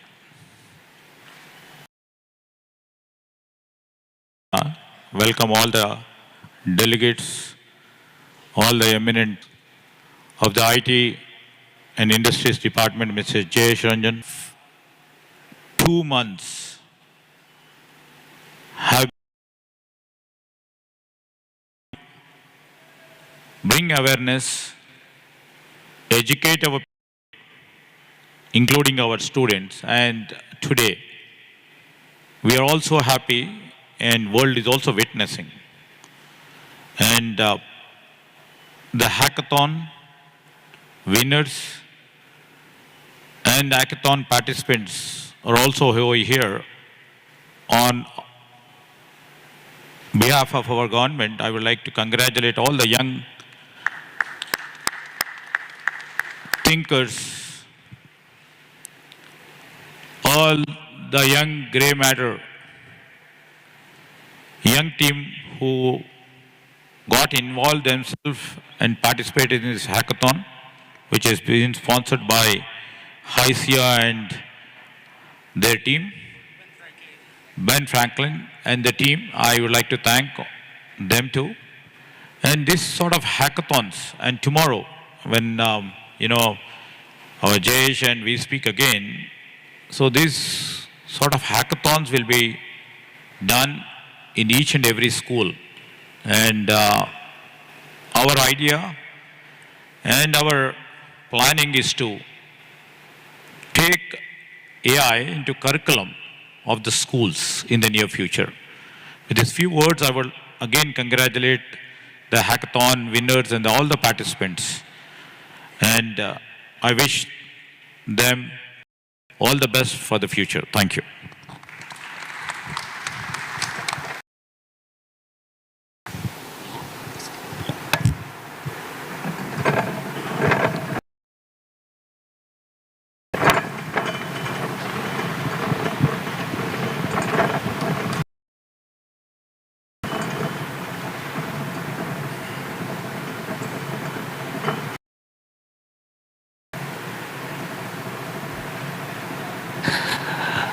All right, all our hackathon winners, and thank you so much, Honorable Minister for IT, Electronics and Communications, Sridhar Babu Garu, for that wonderful, inspiring speech.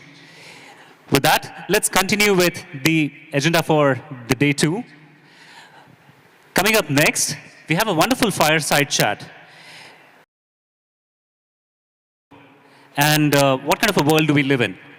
So to talk about that, we have here comprising of Mr. Eric Smith, who's a senior advisor, Office of the Special Envoy for Critical and Emerging Technology in the US Department of State. Very privileged to have him here. And along with him, to talk about this particular topic, is my name is Prashant Kumar Ivaturi, and my namesake, Mr. Prashant Kumar. He's the CEO of Enterprise on the board of Astro, which is one of Malaysia's largest media group. He does mentoring startups and so on and so forth. So please welcome our panelists. Will be Mr. Anjani Kumar, who's a partner. Please put your hands together for our fireside chat panelists. They're going to be talking about India. Pleasure to have you here.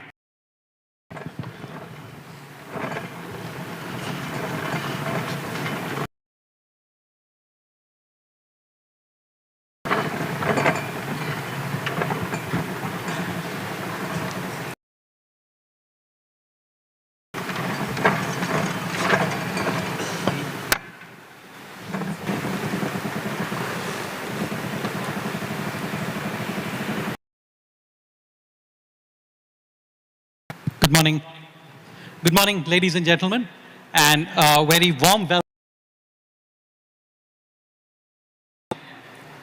If you look at what's happening in the India AI landscape, several years, we've seen a significant growth in the India AI landscape, driven by a vibrant startup ecosystem. You know, we just gave awards to Hackathon.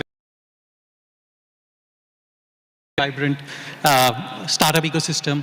We've got great IT talent and emphasis by state governments like Telangana in identifying AI. Some of the statistics clearly call out that over the next 2 to 3 years, about 10% of India's GDP. So, you know, as a nation, we are aspiring to get, and AI could contribute about 500 billion of that. And if you know, today the world economy is about $110 trillion. About 17 trillion will be contributed. The same estimates also assume or say that in China. And that's where, ladies and gentlemen, we have these two gentlemen on the stage. 2030 is a large number. So how can we as India capitalize on the incremental GDP that is going to get contributed by AI? So maybe Department of State and your experience, what are some of the mega trends in AI? How does US view India's evolving role in the AI? Anjani, let me start out by thanking the Telangana government. I'm from Washington, D.C. I'm from the U.S. Department of State, our foreign ministry. Are so transformative, so disruptive, so important. Created this special office with the acknowledgement that we need to have a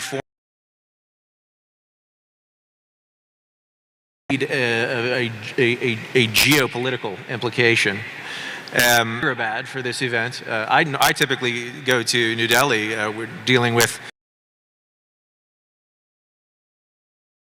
the opportunity to come to Hyderabad because I kept being told, you've got to go to Hyderabad. That's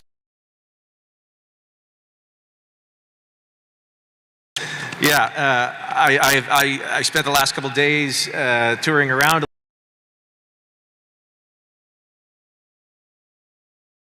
with what I've seen, and it's my understanding a lot of the buildings really in awe of the accomplishments, and a lot of credit I think goes to the policies of the Telangana government. To answer your question, Anjali, I don't know about mega trends, if this would qualify as a mega trend, but I can tell you, you asked about my own experience. I mean, the way that I personally am seeing AI being harnessed, the work that I'm doing, and I think it's probably typical of what a lot of the people today and throughout the world are doing, where it's helping in doing the job that I already do. I'm talking text generation. The Department of State, which has not always been the most has really leaned into using AI for our work. So it's writing for my profession, as many of us do, to page, you know, and it's always that kind of difficult part of where do I start writing this thing? I've got to, and 60-20. You spend 20% of your time getting the value add is the last 20%, I think, where you do the editing and the fine tuning. You know, where we see India in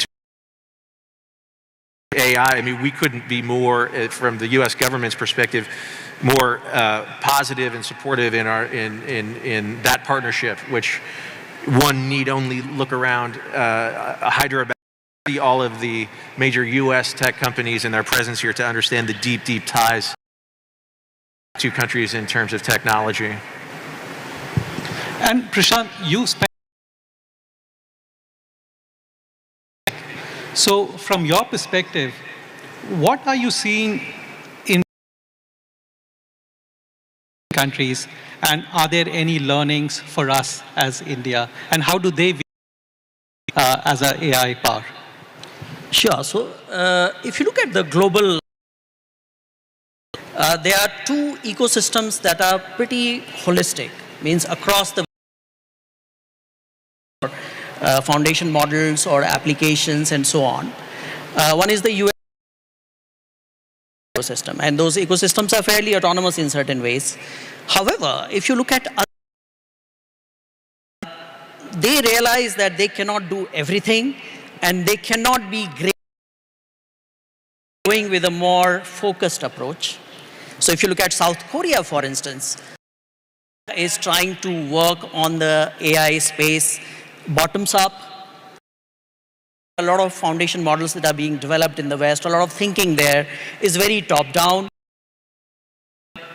Because of that, once you apply it to the local diverse context, a lot of time is very low.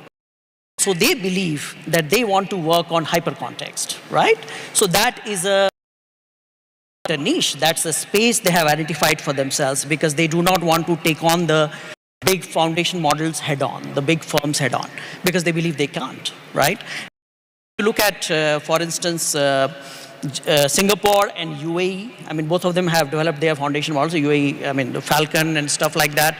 A lot of their focus on the space is in terms of government and public access and so on. If you look at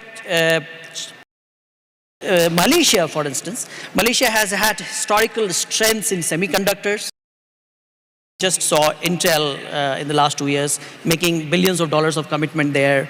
See now Microsoft having committed to data center upskilling and training to help. So on its chips, and they want to be the neutral semiconductor hub of the world. And data centers, right? Chips and data centers. That's how Malaysia is looking at it.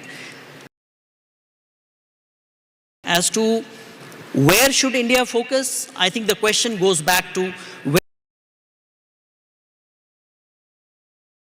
and that leverage allows us a better chance to win, right? So then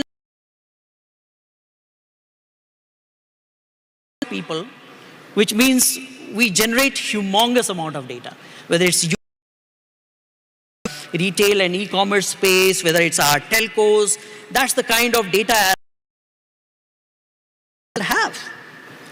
And a lot of that data is very high quality data, very and very friendly to AI applications, right? The number two is the massive IT workforce. By 2027, India will have the world's largest IT workforce. That is a huge asset. The third strength, I would say, if you look at currently the big four areas, a lot of applications are gaining momentum. Somebody put it as four. So there is coding, there is content, there is customer service, and then there is Copilot. And if you think about our GCC/IT/BPO industries, the export-facing industries, a lot of their work actually comes from these 4C areas. We have humongous amount of data. We have humongous amount of IT workforce. Tons of global work we are doing here, which relates to exact spaces where there is tremendous momentum. I think India has everything going for it to give it among the top countries AI status. Unfortunately, that is not today's reality. Because if you look at global ranking, on which ranking you look at, we are at number 14, sometimes number 10, or sometimes number 16. Long way to go, but I think we are placed extremely well if we bring our ambitions to it. So, Prashant, I think that's a very good articulation of the segments of the AI to deployment of the hardware via cloud, to LLM models, to AI services. For each of these elements of the AI stack, there are certain skills needed. There are land, labor, capital needed, and each of the countries in Asia Pacific, you're seeing. Back to you on that. If I take that argument forward, one of the large strengths of tech workforce, and according to a report we recently published, we will have about 2 years. So that's a large strength for India. How should India, somebody like US, look at India from that perspective? Yeah, well, I couldn't agree more with Prashant's points about those strengths, not only the vast talent pool, but also the vast amount of data as tremendous advantages that India has, and I would say is harnessing. In terms of from my perspective, from the representing the U.S. I think that we're partnering workforce in a variety of ways. At 3 different levels, really. At the top, from a government to government, we are engaging with our Indian partners, the Indo-US Science and Technology Forum, which facilitates academic exchanges and provides grant funding for technological entrepreneurship to identify talent on both sides. At the academic level, I mean, anybody in this room about the number of students in the United States. Indeed, I know that in 2023, 1,000 Indians were studying in the United States. And I learned this morning, something to the tune of 40% of them come from right here in San And then at a third level between private industry, of course, there's a tremendous flow of mobility, the workforce back and forth. So, I'm sorry, Anjani, what was the second part of the question? In terms of how does the US the talent, both for solving problems in India as well as India solving. Yeah, okay. Well, I think on that question, I would point to an example in a conversation I was having with a contact of mine at Google, which I'm sure everybody here is familiar with, this Bashini app that provides for real-time language translation across multiple languages. For me, that's a tremendous example of harnessing all of this data and for a societal.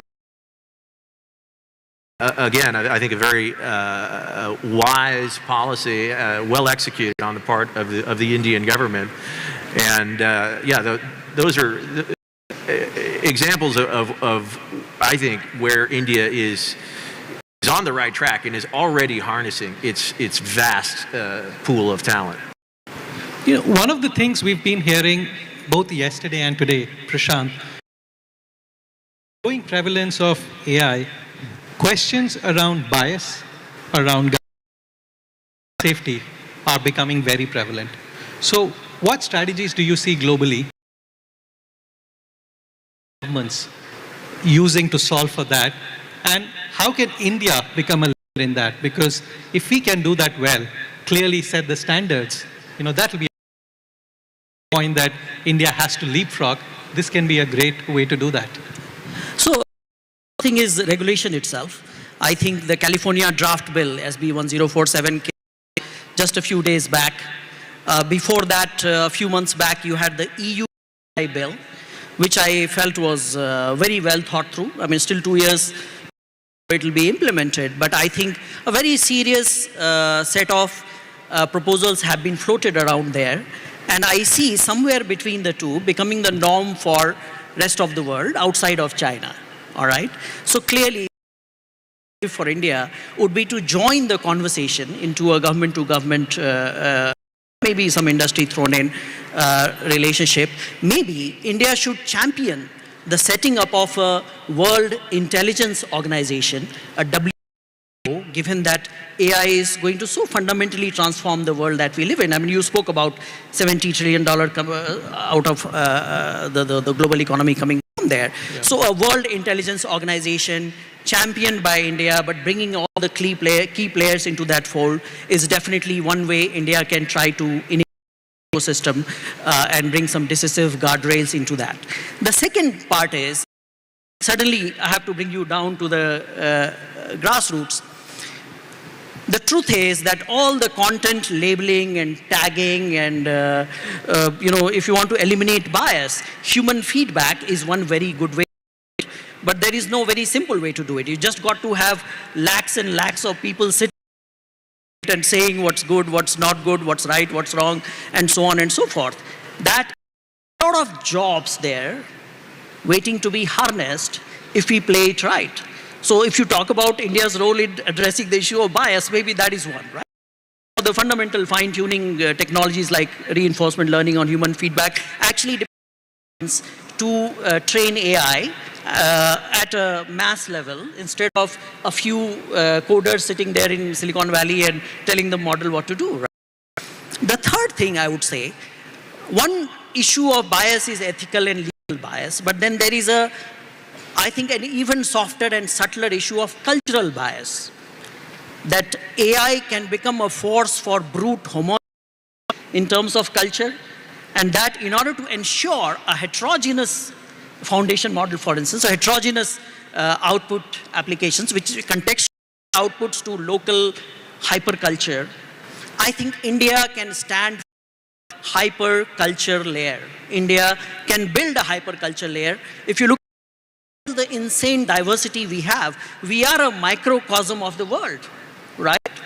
I mean, we have 9 darshanas which talk about different ways, you know what I mean? Yeah. And that's exactly what AI model builders are looking which is new learning theories and new ways of how humans really look at answering different questions, right? So I believe that India, should champion World Intelligence Organization, should incentivize jobs per dollar basis, give incentives to create jobs at the bottom end of the pyramid in AI ecosystem. And third thing is, the cultural bias is right. India should create a hyperculture layer. And I think some companies are fantastic towards that. A lot more can be done. A lot more needs to be done. I think the government needs to function as almost an industry in this respect, bringing all the players together into one collaborative ecosystem. Lakhs of jobs being created at the bottom where we are doing tagging and the foundational work takes me back to the late 90s when, because of the Y2K threat, there were lakhs and lakhs of jobs were created, and that laid the foundation for the IT services and 50 billion plus today. So probably some social impact. And that's just the nature of what we are as a country. So our like-mindedness with the U.S. approach to AI, and so to your question about how this is, March of this year, the United States tabled in New York at the United Nations a resolution achieve an AI for good, where the who were a bit skeptical about what it is that supportive of, and we see such an important role for India in setting norms around the world as its rightful position as the greatest for the rest of the world. Thanks. And I think before I let you two gentlemen, I do want to run a rapid fire round with you. So just think about your mind, don't think. So maybe I'll start with you, Prashant. What's the use case of Gen AI that you've seen? Okay, so well, at the narcissist, there is this POC that my team developed where it was AI for afterlife. So let's say as a lot but you have a lot of voice samples of that, emails, you have a lot of letters, you have photos, videos. How do you use those? Recreate a virtual shrine where you could actually say, maybe he can read the letters that he wrote in his voice by using manner. And actually, technologically, it's not difficult anymore. Afterlife, how do you recreate by bringing back our loved ones in virtual form?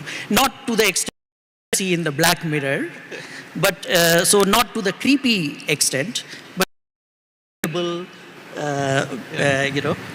space, yeah. So more, which movie, book, or TV show do you think has the most realistic? And I'm not talking the Terminator series here. Okay. I'm going to say HAL 9000 for those of you. The 2001 A Space Odyssey, of course, was this HAL 9000 was came out in like 1968, and it was this what became this artificial intelligence, and for those of you who haven't seen it. Last question, Prashant, which is, and the same question to both of you, which is your most favorite? Well, the most frequently used would be Midjourney. But if you asked me I mean, I used it at one point of time as just to test what's behind it. It's a dating app. You date a virtual person. Emotional simulation of how a girl behaves or a boy behaves.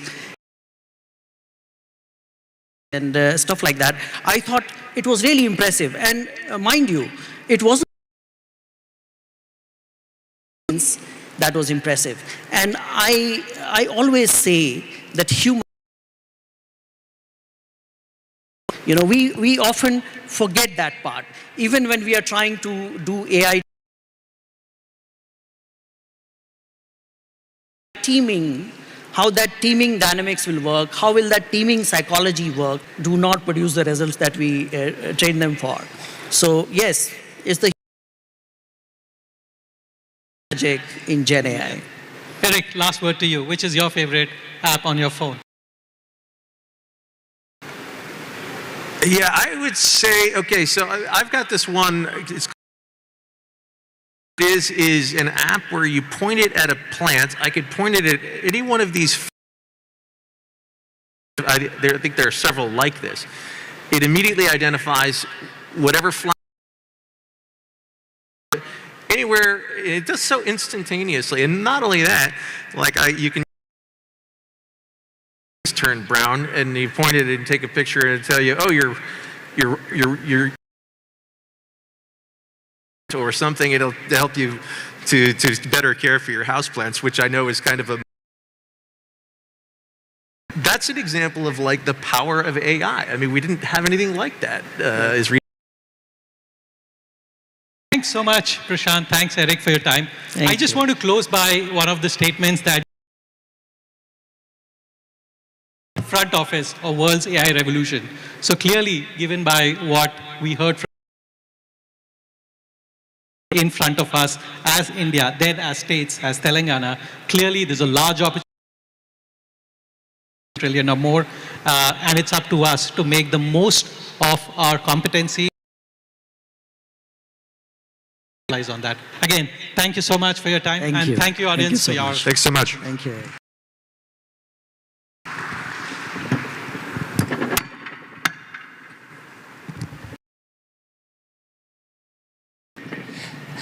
Thank you so much, Mr. Ranjani, Mr. Eric, and Mr. Prashant. Just a quick minute, please.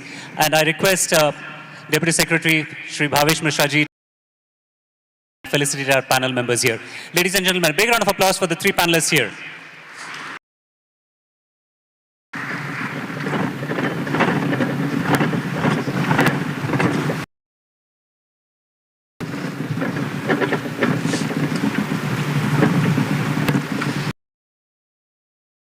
Again, a big round of applause for all of them.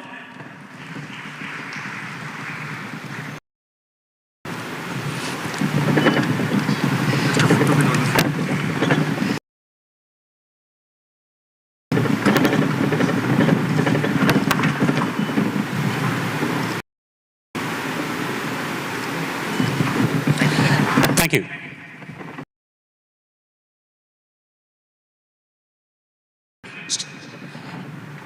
And today, we've got two more MOUs that have been signed and exchanged at this point of time. So while we have the great Sri D. Sridhar Babu amongst us here, I'd like to call upon stage the representative, the executive director and his team to come on stage, please. And for the second MOU, the members from TASK, Mr. Abhishek Sinha, the CEO for TASK, President of Hicc, and joining him, Mr. Saidam Vedam on stage.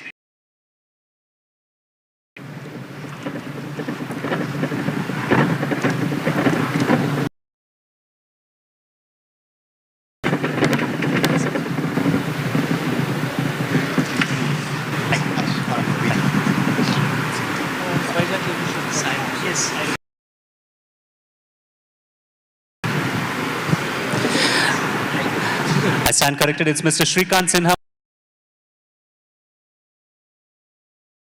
Mr. Jayesh Ranjan ji and Shri D. Sridhar Babu are here. Thank you so much, sir.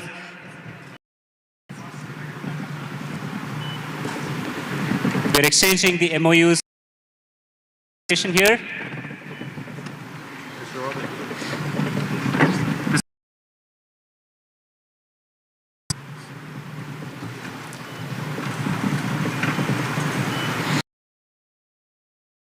This is an MOU exchange on establishing the World Trade Center's future city in the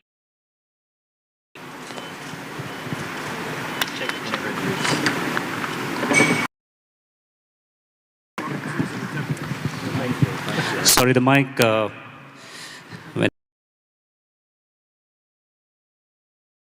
Future city in the upcoming AI city.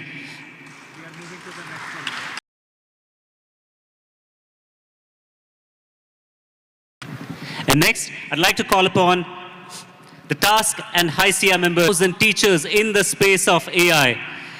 Phenomenal in the Telugu speaking states. They've been doing great work, and this MOU exchange.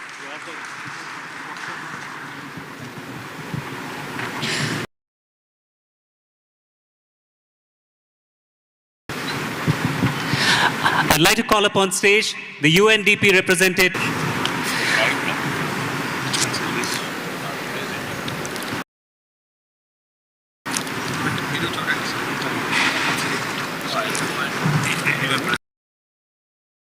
Welcome on stage, sir. Welcome on stage. Representatives from UNDP.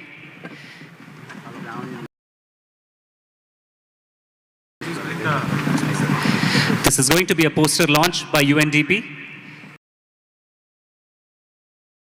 Announcements unveils. Let's see what's in store. What's the poster launch?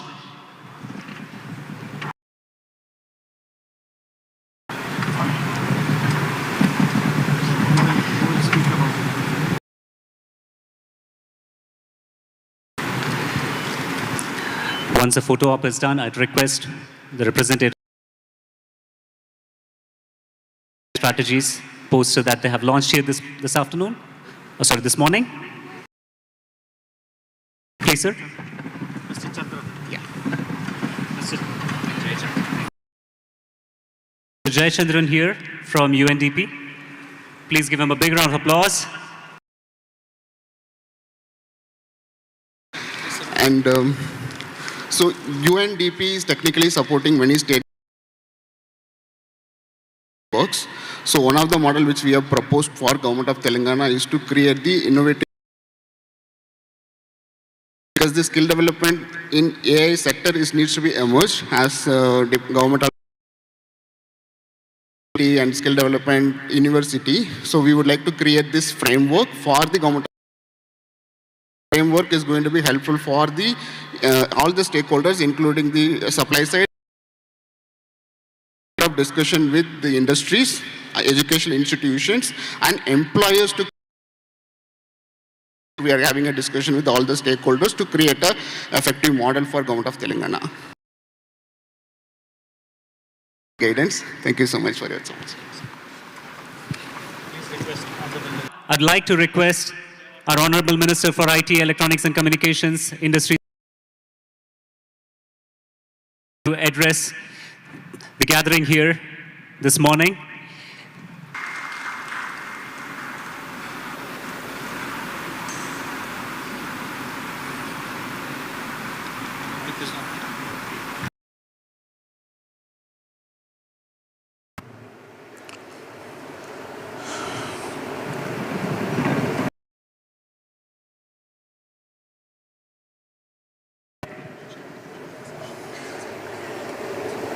You know, I thank World Trade, WTC, knows their government commitment, sincerity, how the government is pursuing what we have mentioned on the day one.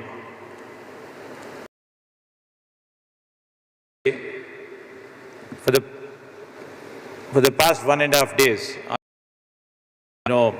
opportunity to see the fight chat, where the fruitful deliberations and discussions are taking place here. And we and our officers team who are here excited. We are seeing India's first time capacity building initiative, cutting edge startups in the demo zones, Waking session since yesterday. Conference since yesterday, or not only the citizens of Telangana, but nation at large, and we are all convinced that when India and the government come together, wonders. As we delve into transformative potential of artificial intelligence,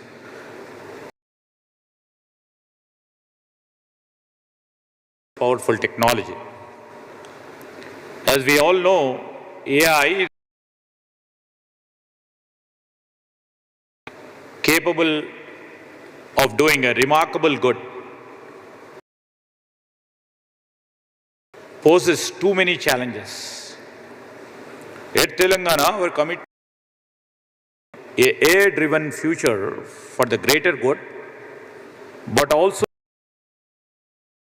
that AI is trustworthy, transparent, aligned with ethical standards. We would be AI to make it very safe, and would like to see that the AI over here responsible model for the globe. To become a global leader in AI is visionary, but is also a AI-ridden ecosystem that balances innovation. Telangana approach to becoming an AI powerhouse is not only vision, executed meticulously. We are AI ecosystem with cutting-edge infrastructure, unified, which shall ensure ethical practices. Our data privacy and accountability is integral to our strategy. Our vision, additional ones, all designed to drive comprehensive growth standards. This comprehensive approach over there, how do we proceed with this? The grand dream and vision of a chief minister for a 1 trillion economy. If you see the first take and ultimately end up becoming 1 trillion economy is AI powered governance here. Absolutely, we shall see that the best examples of the suggestions which have come during the deliberations within, and we are eliciting opinions, suggestions which have been dealt earlier, and also through crowd. We would like to see that our governance moves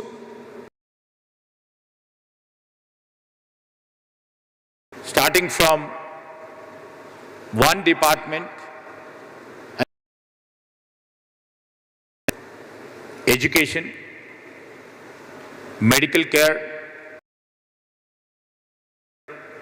and in fact, with our own information. And we would like to delve into also to see that I, being the minister, how I can equip this and integrate AI and embrace AI to move robustly to deliver the services, and that to our people. And the second for the AI-ready data sets and models. So we would be gathering for the AI as such, and we would be taking different models into account. And this governance, and also whoever thinks they would be integrating and embracing AI with all the data sets and the exemplary models of AI. AI applications, we will create and move forward. So next comes, the AI skill. Yesterday we've been telling about how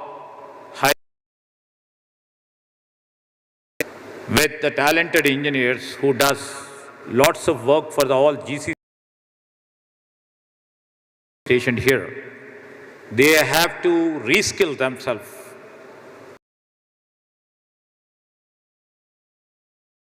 AI. How do we do it? That's where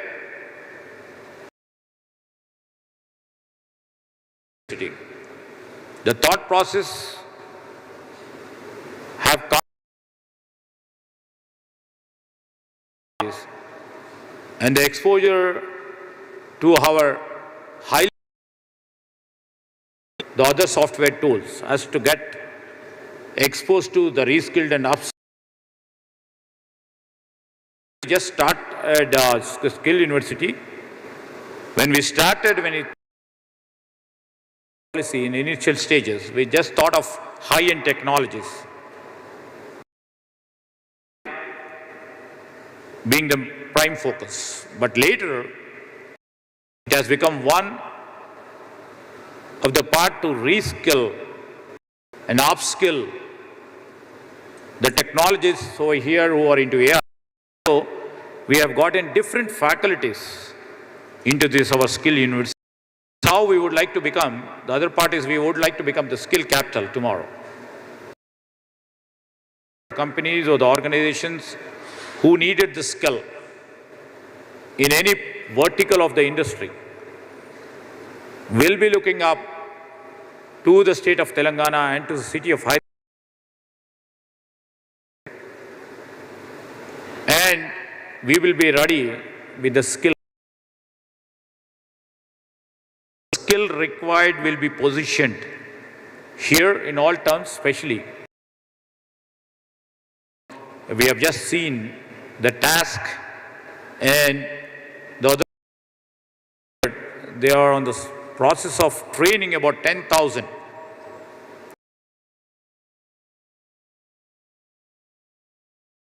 Of training 10,000 people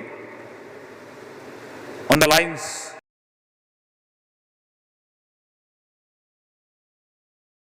different disruptive technologies. These are all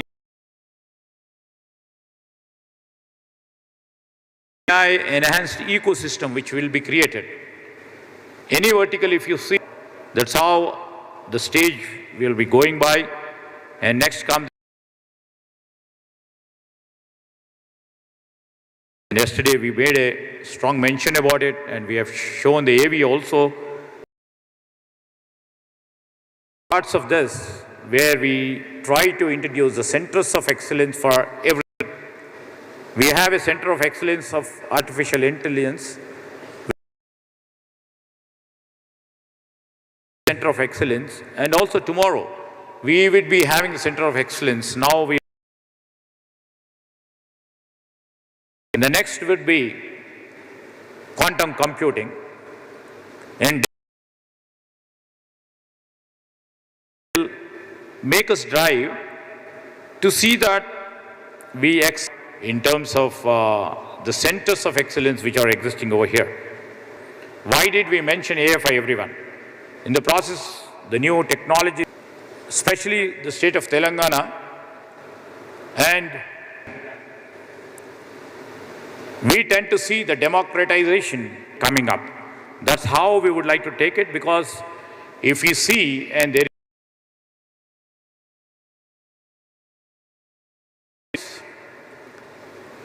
not the programming, all the algorithms, and there is also an apprehension that cannot be accessible if they would like to have the access to comes into place. The regulatory framework will be coming into place. The new each and every body in the state of Telangana, so that the real citizen who would like to enjoy the fruits of the AI, like Japan, when they have envisaged a policy on AI is driven into their policy making. So we would love and see that our policy, whether it may be an integrated part of our, that the ethical, the unethical, integrated into the policy making. So these are all we are trying to do it. Interactions, delivering more efficient and effective public AI tools that streamline operations and improve government productivity.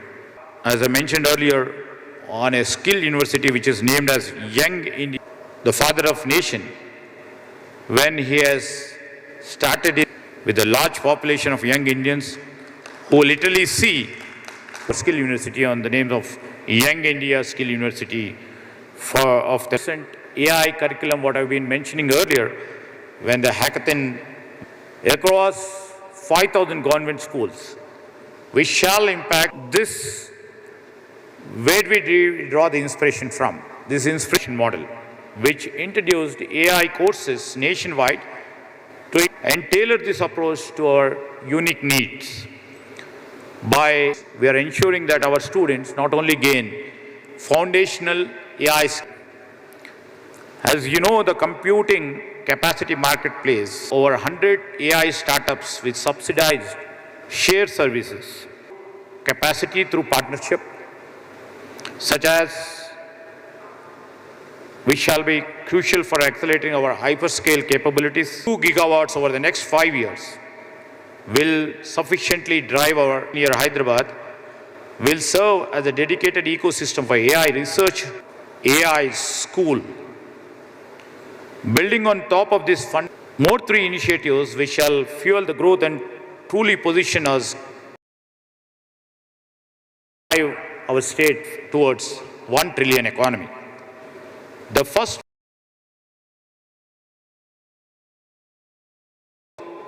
trying to have our specialization in terms of having centers of excellence.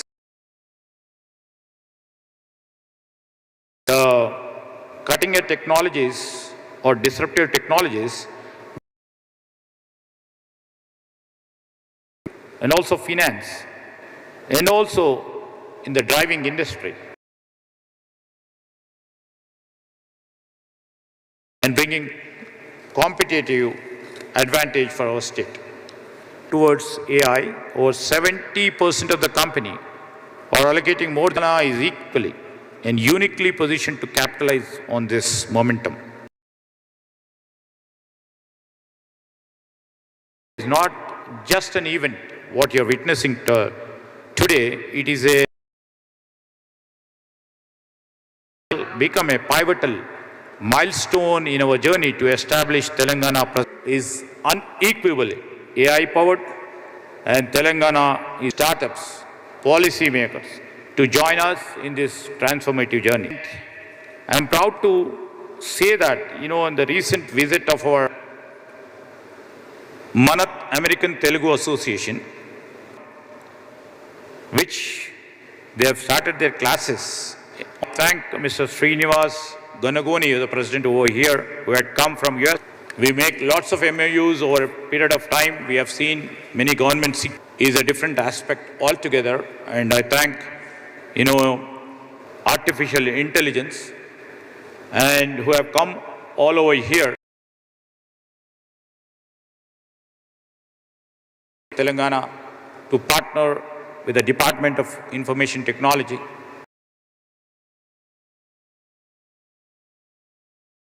All the way from different parts of the globe.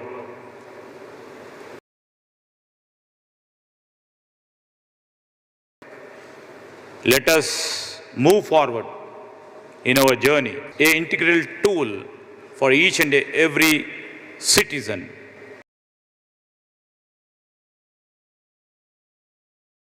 Otherwise, there stands no meaning. I thank you once again.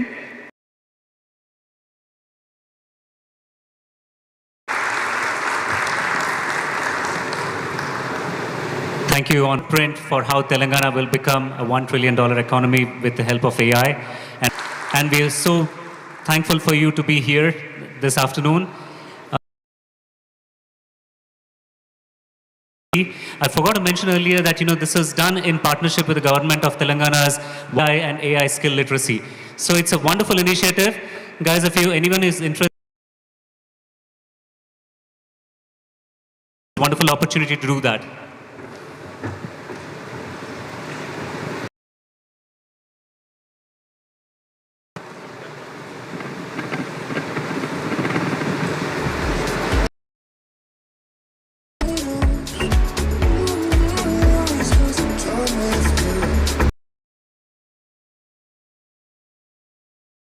A couple of mics which we had sent in the audience for a couple of questions.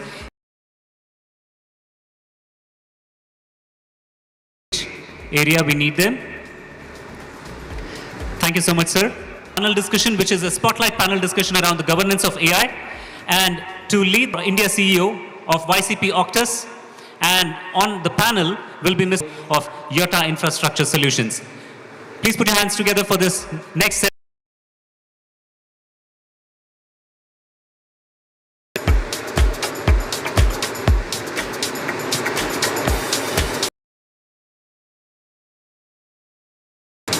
Welcome on stage.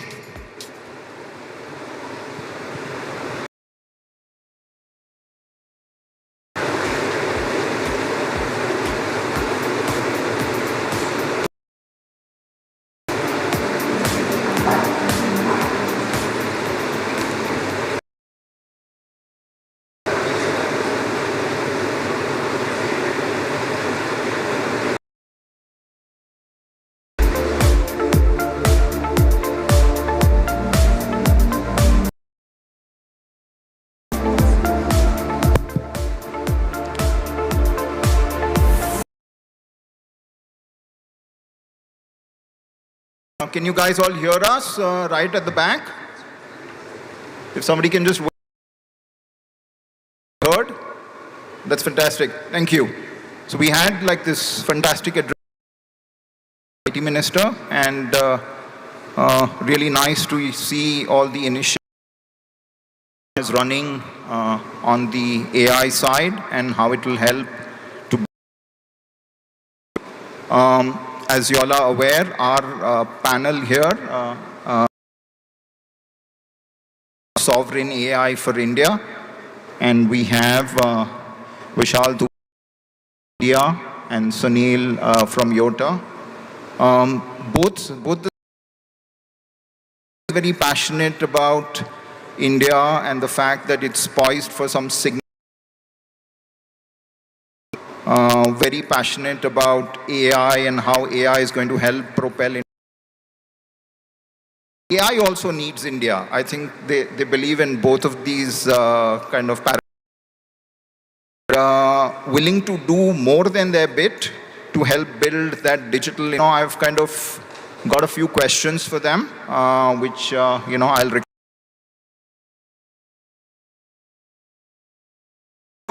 The first one, and this is for you, Sunil. You just government yesterday, and the IT Minister also mentioned it, to establish an AI tree. Congratulations on that. Thank you. India is the use case capital of the world.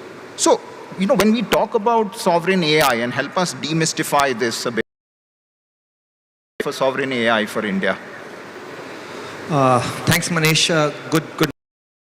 So I think I take this topic of sovereign AI from two perspectives. India builds the models for its own use cases. Have so many of, I would say, issues and avenues where AI can solve better life and productivity, whether it's in healthcare, whether it's in education, whether it is in or in banking for fraud and risk management. So there is a list is endless, and given use Indian data sets, we use Indian skill sets, and we use, for the second, I will take a quote from what Professor Arun Sundarajan spoke in the morning, that value-added layer. Are we talking about sovereignty at the chip design layer? Are we talking about chip foundry layer? We start manufacturing chips here. Whether we start having our own data sets and have a control on that, or whether we start building our own models, foundational models here, or are we having the, I would say, chip designing possibly is little far off. We may or may not do that. Some chips, GPUs again may be far off, but for sure we should have our data sets, and for sure we should have our own applications for our own use cases. That's how I take sovereign AI. Thanks for that, Sunil.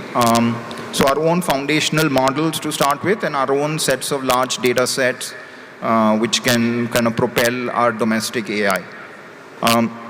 Vishal, NVIDIA has captured the global imagination. It's amazing, the journey the company has had, and you've seen it, up front there. So what is this sovereign AI opportunity? How has NVIDIA seen this unfold in other parts of the world, the US, Europe, Japan, China? Any insights for us here in India regarding this sovereign AI opportunity?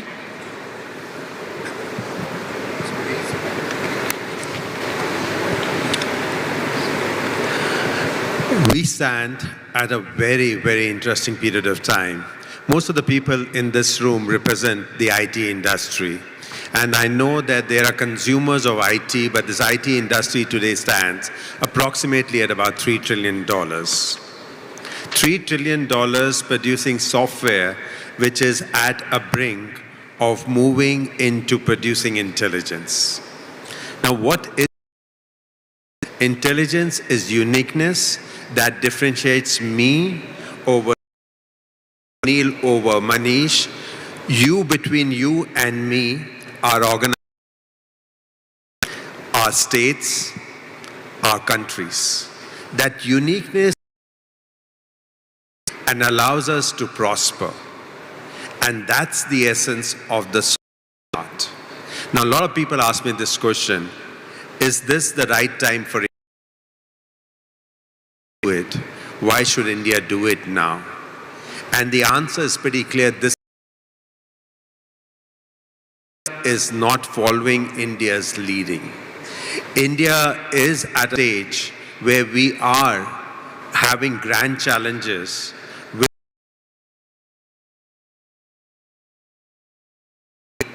than anywhere else. And therefore, sovereignty in India built for globe. So what we build for India will be also applied on the global print. India has a blueprint to basically have the skill sets where you can bring in multiple scenarios around, and more important of them can come together and make India truly the intelligent.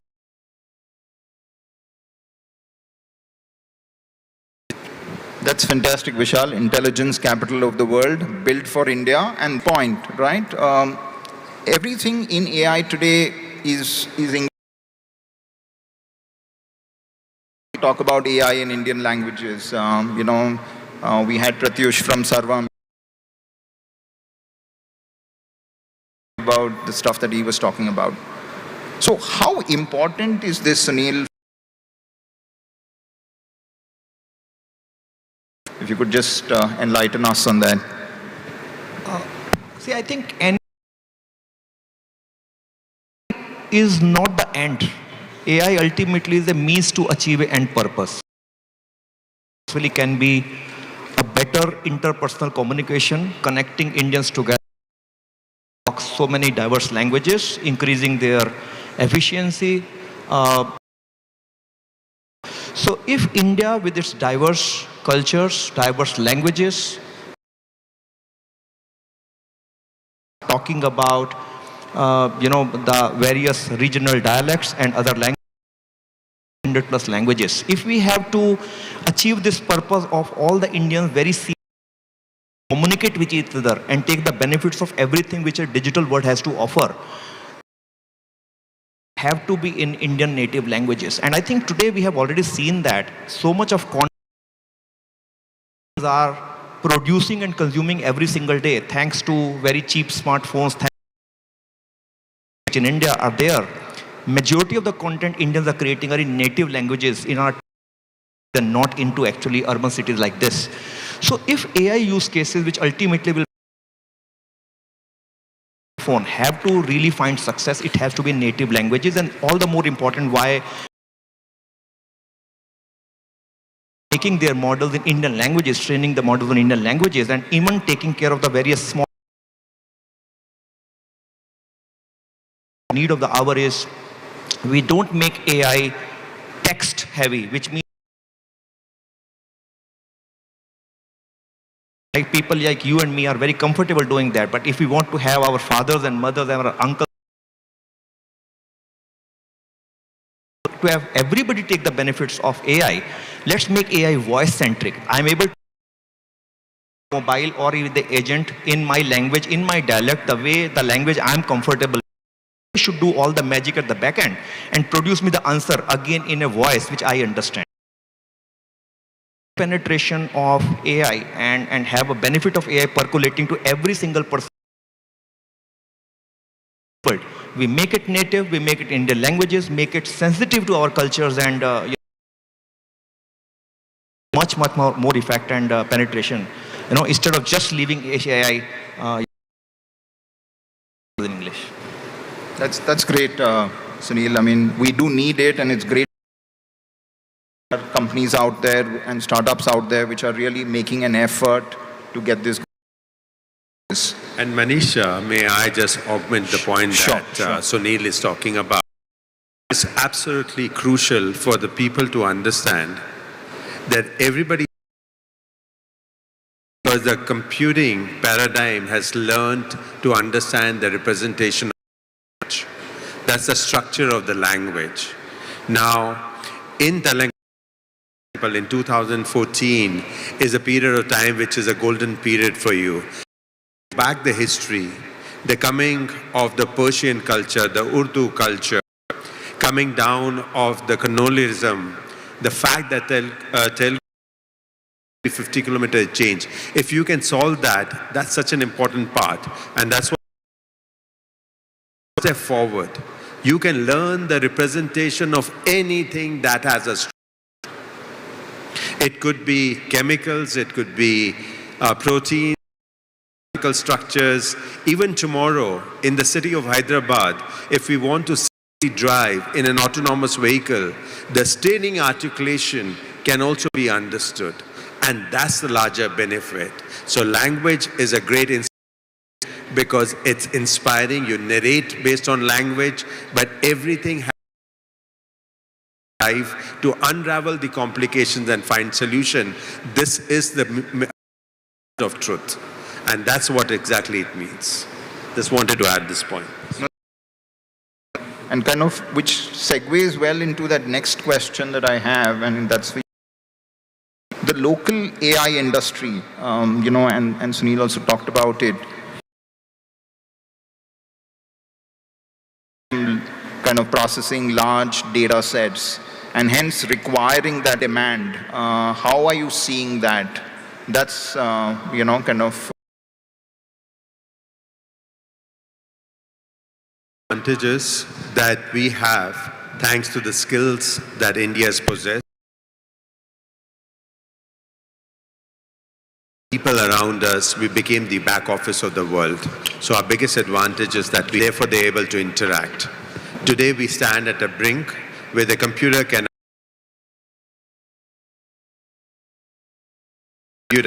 how to program. That augments the work of not the software. Now what do you need when you are working? You require infrastructure. You start, idea starts propelling. In the session prior to this one, about, hey, I have many mentors in life. Can I have don't exist can I gain from their knowledge, from if we need to do all that, those are the opportunities, but that opportunity to the AI work, the infrastructure part that we need. Now need to move the infrastructure into utilization and then really come. Those use cases need to be solved so that we have smiles on every person who have happiness, and we should be happy, and that's the power of AI.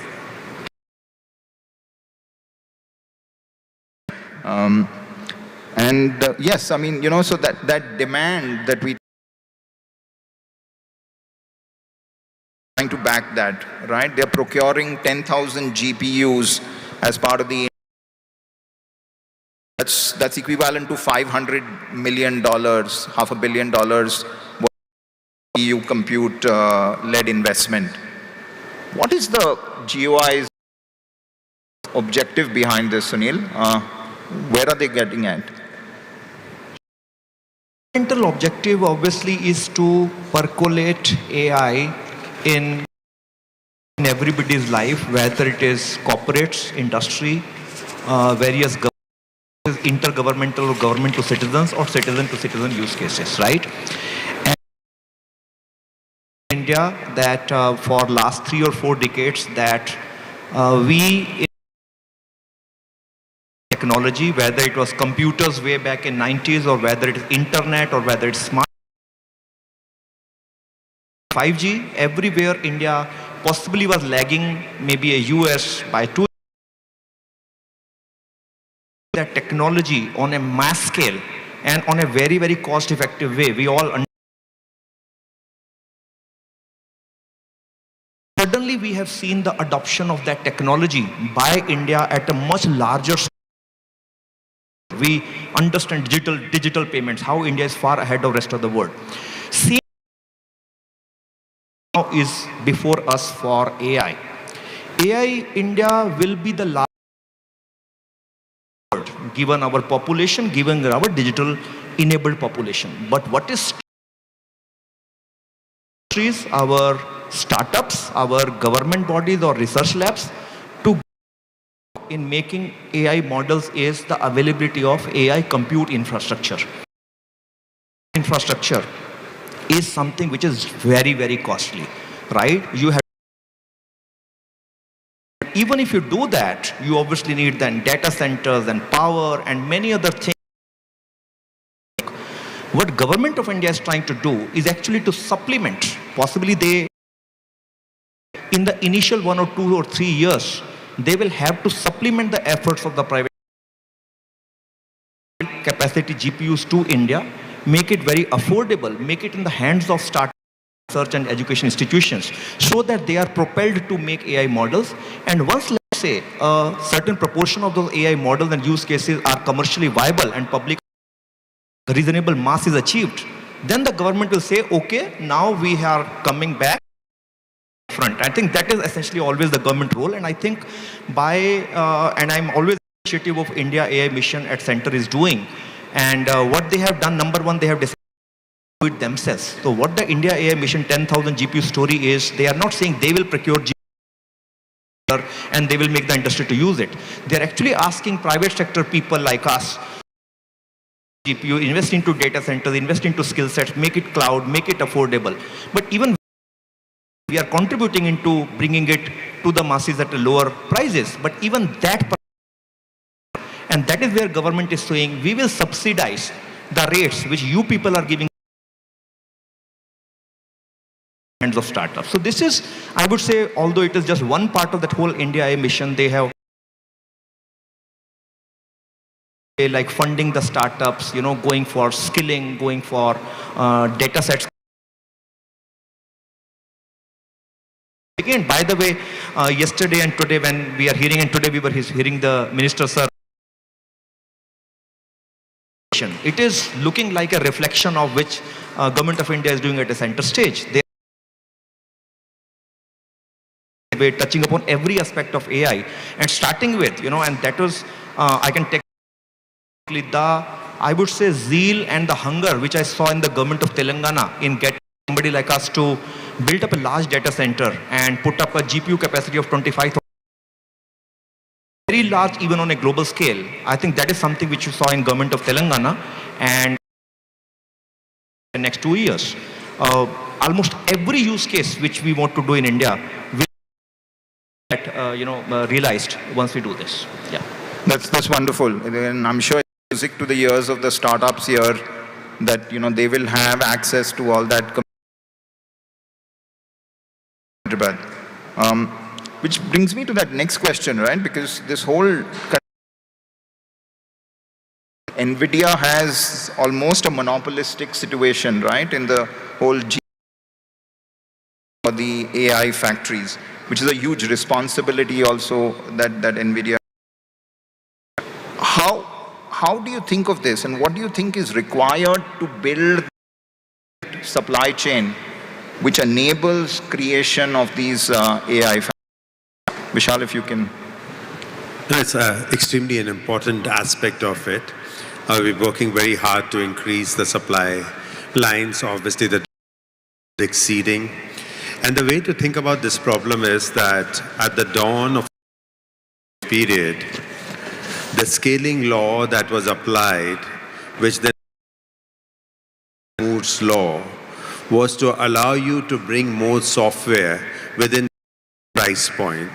So every 2 years when the performance of computing doubles, one way of looking at it, or reducing the cost of the software by half, software applications to come upon it. And yet the industry grew 1% compounded growth. That was a demand that was existing, and the industry continued to grow. In the previous session, they spoke about global GDP stands approximately between 100 to 110 trillion, and it can see an upliftment of 7 to 10%. Now, because the scaling laws are being applied to learning. Laws are moving double every 6 months.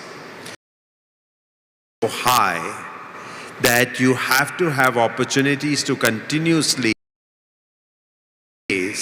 to keep increasing the supplies, and we are at it. And every time you end up having even more demand because the problem statements in front of humanity are so high that if you can find solutions to it, you can have humanity that is healthy, humanity which is safe, that is happy. And that's why this is an angle that we need on. So that rang on happiness. No, which is great. I mean, we've got just one last question, Prashant, that I have.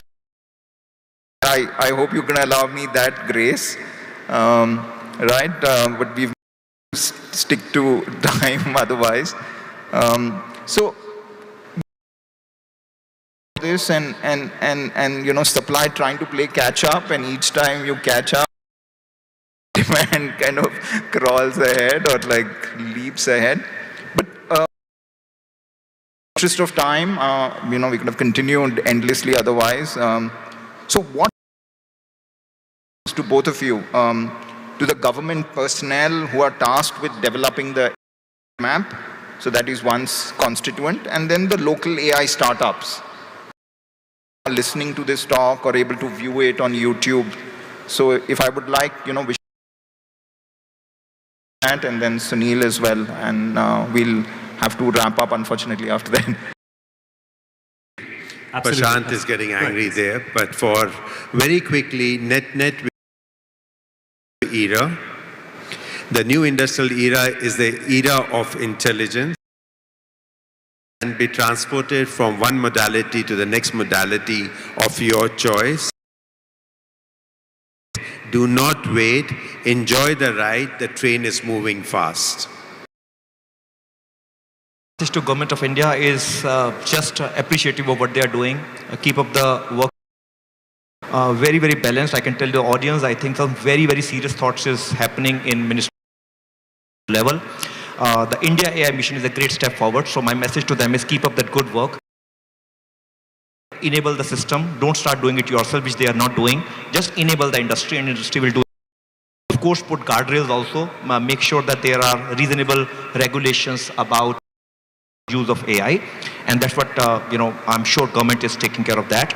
My message: this is the time, right? Just about 6 months back, there were no GPUs in India, right? And of course, you making any AI model, you were trying to be happy only by making small applications connecting open source models which are available publicly. Now you have abundance of compute. So this is the time, I would say, achieve your dreams. Your dreams are going to be India's dreams. Thank you to both Vishal and Sunil. Just Prashant, one sec. And I Sunil and Vishal over the last couple of days. I hope you guys had probably at least half the... Thank you. I don't mean to be the spoiler to the party here, and I'd like to request Ms. Ramadevi to come on stage, please, to Manish.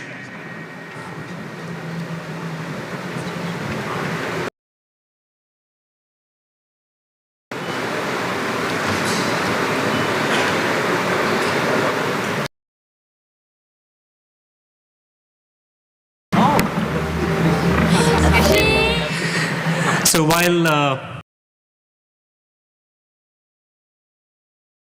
so we made a small change in the scheduling because we're running a little behind schedule. AI for all, ensuring equitable access and benefits. That was going to be a panel. Shri Jayesh Ranjan Garu, Special Chief Secretary.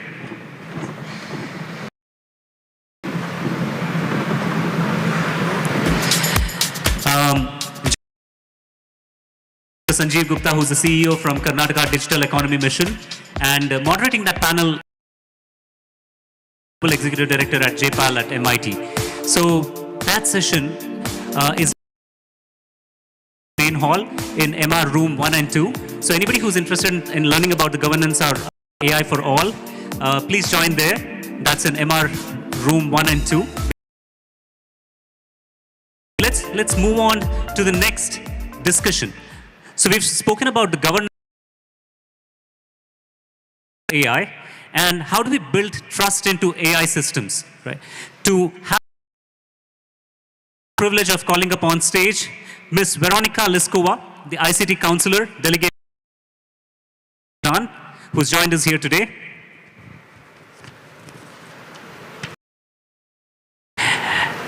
And along with her on the panel will be Mr. Arghya Sen Gupta, who's and Research Director of Vidhi Center for Legal Policy, Mr. Sunil Abraham, Public Policy Director, Emerging Technologies at Meta, Mr. Vibhav Mittal, Associate Partner at moderating this session will be Mr. Ankit Bose, who's the Head of AI at NASSCOM. Welcome panelists, over to you. A big round of applause for our panelists, and we'll need some mics. I think we'll need 2 more mics on the stage.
Quick definition on how AI, in your view, can be trustworthy, responsible. Thanks, Ankit. So This answer comes in straight from the principles of responsible AI that the Niti Aayog had laid down, which is that if you're looking at trustworthy AI, there are certain parameters, which could be safety and reliability, which is that you build safe systems which are reliable, which is the equality, which is that you ensure individuals are treated same in the same circumstance. There's inclusivity and non-discrimination, which means there's no bias. There's privacy, transparency, accountability, and protection and enforcement of human values. But if we take the abstraction of responsible AI, we've given some contours which come in from. Let me move to Argo. Argo, you would want to probably give your thoughts. How do you see trustworthy responsible AI?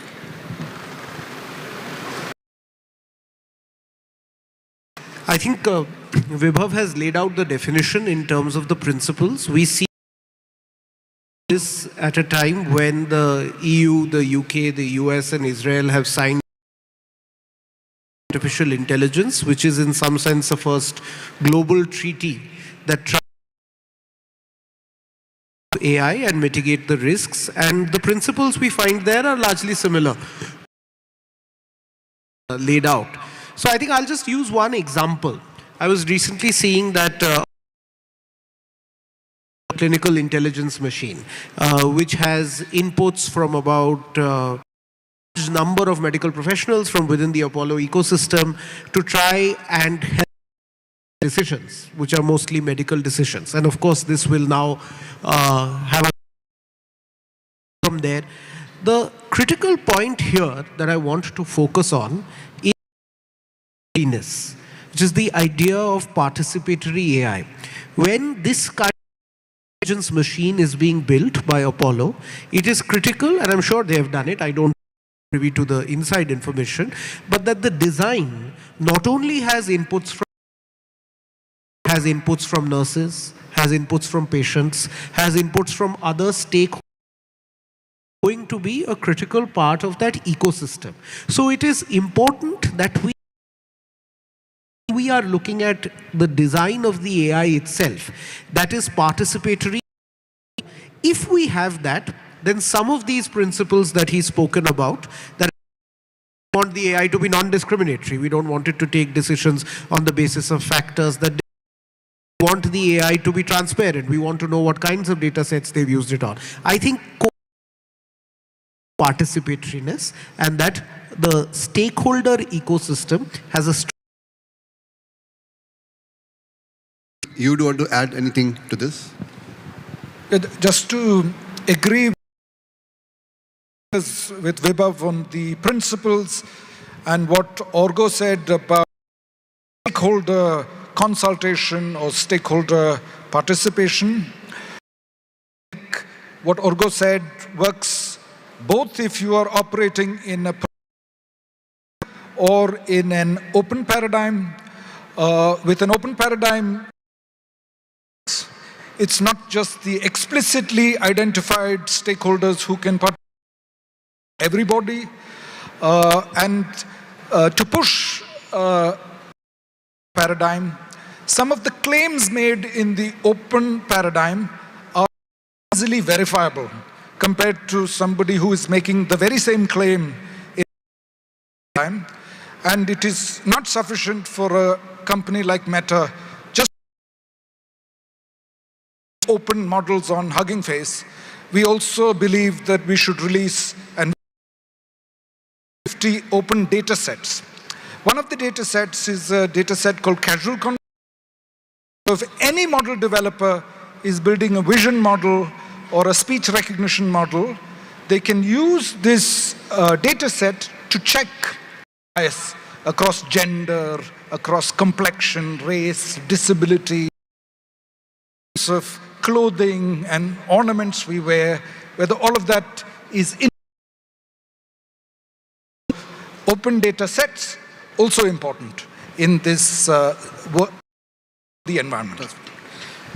Veronica, to you, anything you want to add? I think EU has done great research and great work on that. But again, what is you want to add? So I will echo what the previous speaker said. I fully agree what was said here. From our point of view, when speaking of trustworthy AI, it's the technology that, first of all, protect the fundamental rights, health and safety of the citizens. We also attach a great focus on the transparency, and there on two levels. One is when it comes to the data. So basically the data collection, how the data is used and stored, and also the decision-making processes, how the technology is making the decisions or on the basis of. It's about the user rights, and especially when we speak about the right for privacy. So this is for me, let's say in a nutshell, what I would define as a trustworthy AI. Thank you. Great. Thank you, Veronica. Veronica, let me ask you the next question, right? EU has come out with the regulation, I think one of the most comprehensive pack the globe, right? Other countries. The European Union came up with the EU Artificial Intelligence Act earlier this year. It actually entered into force on the 1st of August, so a few weeks ago. And for us, with the Act, we have become a forerunners at the global level when it comes to regulating of the artificial intelligence. And maybe just very briefly to tell you a bit about the approach that we have taken upon.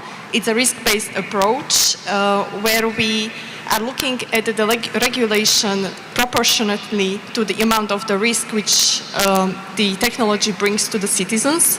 And we have basically defined the AI in 4 categories. First is AI that brings unacceptable risk, for example, uses for social scoring. Then we have high-risk categories, we have transparency risk category, and we have minimal no risk.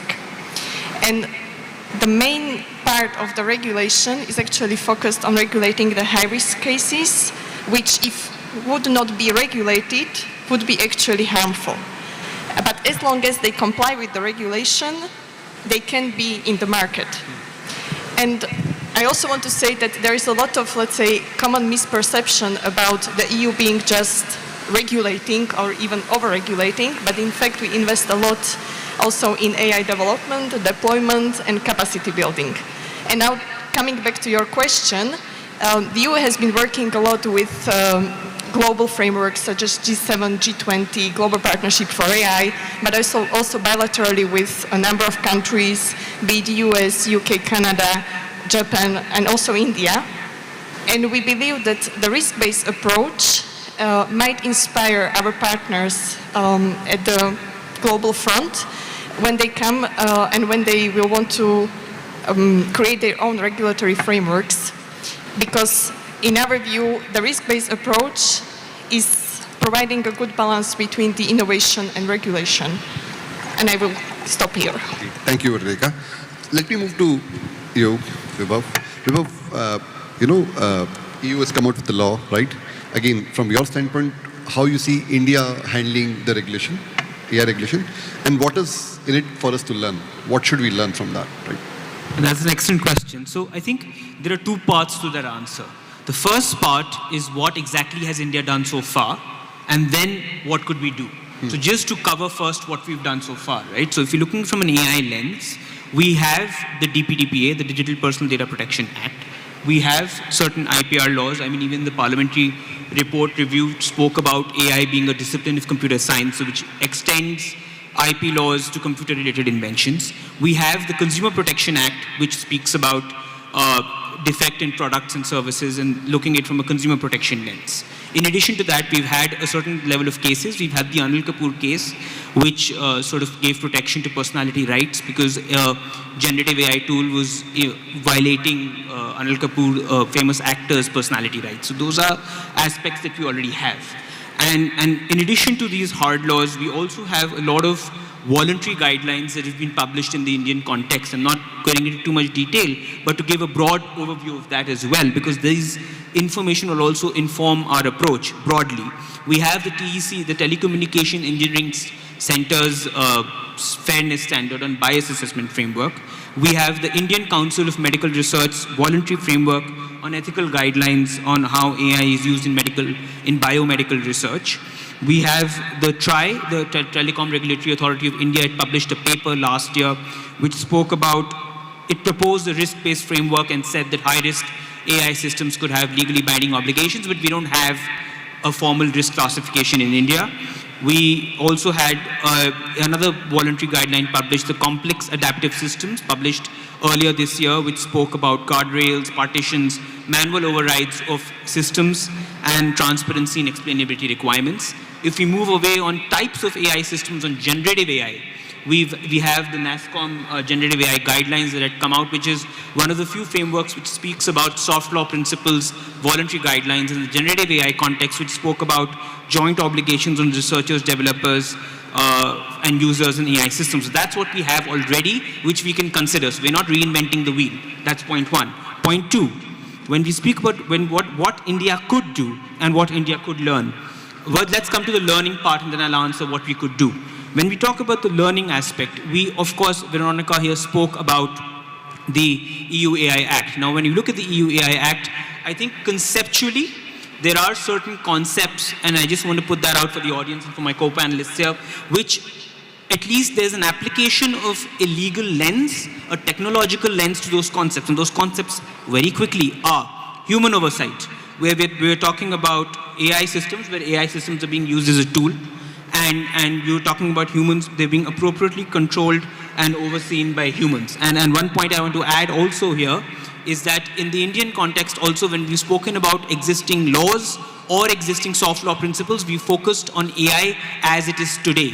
AI as a tool, artificial narrow intelligence, keeping away any hypothetical discussions around that, right? So there's human oversight, there's the aspect on the EU AI Act about how there are instructions of use for deployers, which would be users of AI system. That's the second concept. Third concept is risk management, which is there about how one can identify common foreseeable risks. That's the third point. Fourth, being about the relationships that are there in the EU AI Act, which is providers, deployers, intended purpose, instructions of use for deployers, and perhaps legal recognition of concepts which perhaps all technical people would understand, which is stuff like training data, validation data set, input data, testing data. So these are these different concepts that are existing in the EU AI Act and other frameworks. And coming back finally to what India could do. India has a choice. We can take, we have a lot of flexibility. It should be in line with how our ecosystem is.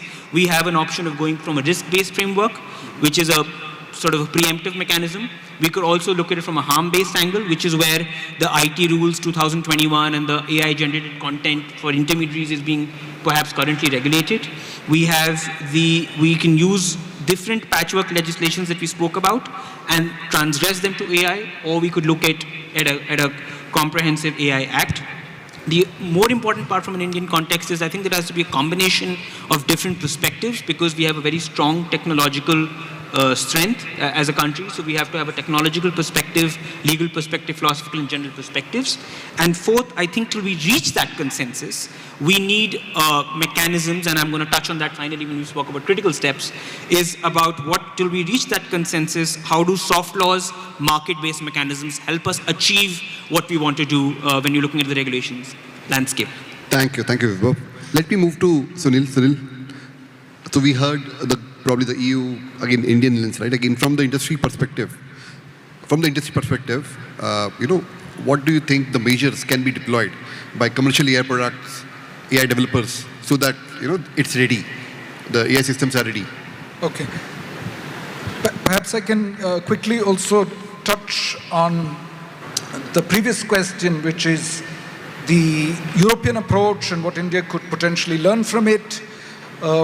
Orgo and I have worked on India's data protection law from the year 2010, so 14 years of working on one law. And I hope Orgo agrees with me that in the early days, we thought that the Indian law would become some kind of derivative work of the global gold standard, which is the GDPR. What struck me, at least at the end, is India took a very different approach. They decided to solve the triple maximization problem. They wanted maximum governance, maximum innovation, and maximum protection of the right. So that's what they tried to do. Of course, different people might agree on whether that is well done or not. The exemption to the law is an interesting one. If personal information is put into the public domain by the data subject itself, then that is exempt. That's a very AI-friendly provision in the very innovation-friendly provision in the law. So it is curious to see that India has taken a slightly different approach this time, though I think foundationally trying to solve for exactly the same issues. On what companies can do, I think a project of ours, Llama Guard, it is a version of the Llama's 8 billion model that is trained to specifically mitigate harm. And the way we see it, you have Llama, and in front of it you put Llama Guard, which will prevent the harms that could potentially arise from the use of the core model. Those are some technical guardrails that we are providing not just for the users of Llama, but for all users. And that is where I see the future, that as industry and as academics and as governments, we build some common infrastructure, the sort of guardrail commons that everybody could use. Thank you, Sunil. Let me move to Argo. Argo, you are at a very interesting standpoint, right? Again, there are different views. In your view, I think how this, different views between enterprises, governments, policymakers, those gaps, how that can be filled, right? What do you think? Yeah, before I come to that, maybe just touching on the previous question of what India can do in terms of regulation. And I would simply say at this point of time, do nothing. We have many alternatives, as has been put forward. And I think these are great alternatives to consider. And Vibhav has helpfully said what the various approaches could be.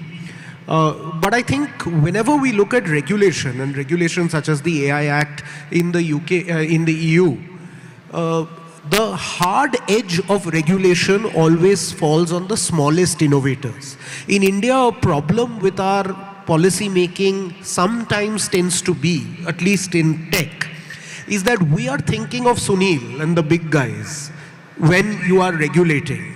But actually, the weight of that regulation is falling on the smallest of innovators. So when that AI advisory came out, which was withdrawn very quickly, the biggest impact of that was actually on the smallest innovators, not on the biggest guys. So whenever we have regulation that is mandatory, that has definitive rules, then we immediately shrink the market of developers. And we are not in a position to do that today. If you look at simple proxies, OpenAI is a $100 billion valuation company, Mistral is a $6 billion valuation company, India's largest Kritrim is not even a $1 billion valuation company. So, and this is just a basic proxy. So we are not at that stage where we need to regulate this in terms of any kind of hard law. But one idea which I think we can borrow very helpfully from Europe is the idea of codes of practice. These codes of practice are in some sense voluntary standards that industry agrees on to be governed by. So like the Niti Aayog principles on responsible AI, NASSCOM has done work on generative AI. I think we need to, developers in India need to think about and develop certain codes of practice that cover these principles to ensure that the AI that we are building is transparent and ethical and accountable. So we need to ensure that through codes of practice, we do not need any legislation at this stage. Great, thank you. I think the last question, probably for all the panelists, starting from you, Argo, is what's the critical step, you think, which is very important, which we all should take so that the AI systems we are developing are trustworthy, right? One critical step. Yeah, I think there are many critical steps, but I'm going to lay it out as one for developers, one for the government of India, and one for the government of Telangana.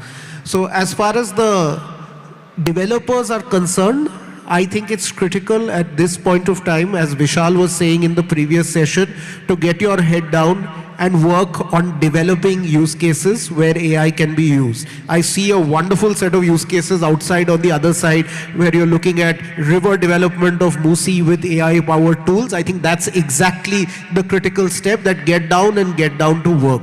As far as the government of India is concerned, I've already said that the best thing to do at this point of time is to do nothing in terms of legislation, is to continue in that sense, develop the ecosystem through platforms like Bhashini, which they have done very successfully. And as far as the government of Telangana is concerned, Telangana has announced an AI city. I think this is a great development. We are sitting in high-tech city. I think the AI city is basically the high-tech city of 20 years, and we'll be sitting there. But I think there is a slight difference, is that we shouldn't think of the AI city only as a physical space, like we thought of the high-tech city. Can we think in terms of what I call a digital Delaware? Can we think in terms of a large cloud-based AI sandbox where there is, for a limited period of time, exemption from certain compliances that just allows developers to come here and build? I think that's the critical step that the government of Telangana can take so that it has leadership in India and globally in the AI space. So government of Telangana, the AI city, they have 6 pillars. I think a lot of that is covered. But again, I think all those inputs are very welcome by them. Moving to you, Vibhav. I think the critical step, one critical step if I have to outline, is to get developers in the room, in the discussion. And when this top panel is about building trust and responsible AI. So I think developers at the grassroots level are the people who are going to be implementing, taking steps for responsible AI. So I think actionable steps that developers can take, and this is picking up from Orge's point about the smallest innovator, about his point about perhaps use case approach, but so differing from you a little bit in that is developers in the room, actionable steps, and perhaps a little bit of a use case agnostic sort of a lens, so that it across each phase of the AI life cycle, as a developer, I know broadly, in consultation with other people in the organization, how I have to be responsible. I think that would be one step, and be sort of inversing the perspective in what all frameworks we've just discussed. Thank you, both. Let me come to you, Sunil, and then Veronica. Yeah, one critical step you think we all should take? Yeah, to sort of slightly disagree with Orgo's pure emphasis on use cases, I think at least our founder's vision is that 1 million flowers should bloom, and we shouldn't say that everybody should focus on building large models. The free software community in Telangana have built Chandamama Kadagalu, which is a small model. I don't think they even use GPUs to train that model. So there is the possibility of building models also here, not just, and to of course fine tune and continue pre-training for big models. So not just use cases, we can do model development also, definitely. Great. Thank you. And I will probably just say that, in my view, the critical step is to bring together all the stakeholders. So not only, let's say, the public institutions, the industry, as we have heard, but also the citizens, because they are, in fact, the users. And I think the user's experience is a crucial one in this concept. If we want to really the AI be fit for its purpose, and that's, in my view, being a public good and work for the good of the society. Great, very pertinent point. Thank you, Veronica. With that, we'll end the session. Thank you, my co-panelists. I think it was lovely talking to you. Great learning. Thank you.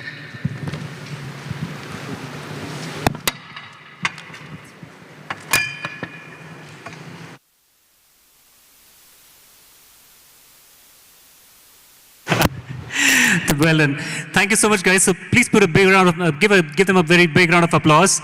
It's been a fantastic session, learning about how you build trust in AI systems, how to navigate all those intricacies. So thanks to a wonderful panel moderated by Mr. Ankit Ghosh. Ladies and gentlemen, I know it's almost time for lunch, but we've been looking at perspectives about AI in the global sense. We've, please, just 1 second, I almost forgot, I'm so sorry. May I request Mr. Ramadevi Lankargaru to come on stage and thank all our panelists here. quickly.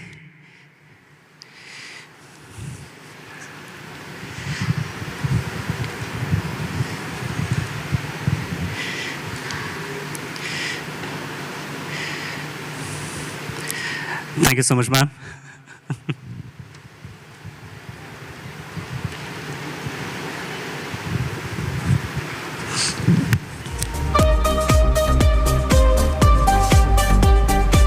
So like I was saying, we've heard about different perspective about how AI should transform India, how AI will transform India, how AI governance should be in India, and so on and so forth. We've also heard perspectives of outside in, from the US continent, from the European continent.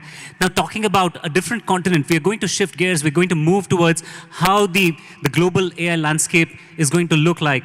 And to have that kind of a discussion, I'd like to invite on stage Mr. Darlington Akogo, who's a serial entrepreneur, and moderating and asking him questions would be Mr. Dilip Hanumara, who's the CEO of Trigen. And the topic for this discussion would be the landscape of AI in Ghana and the African continent. Please welcome on stage Mr. Darlington Akogo and Mr. Dilip Hanumara.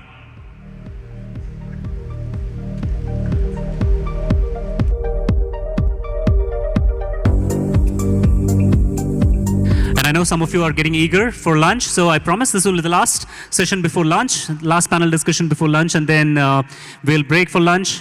And we'll come back again and we'll continue with some of the other keynotes and fireside chats and panel discussions.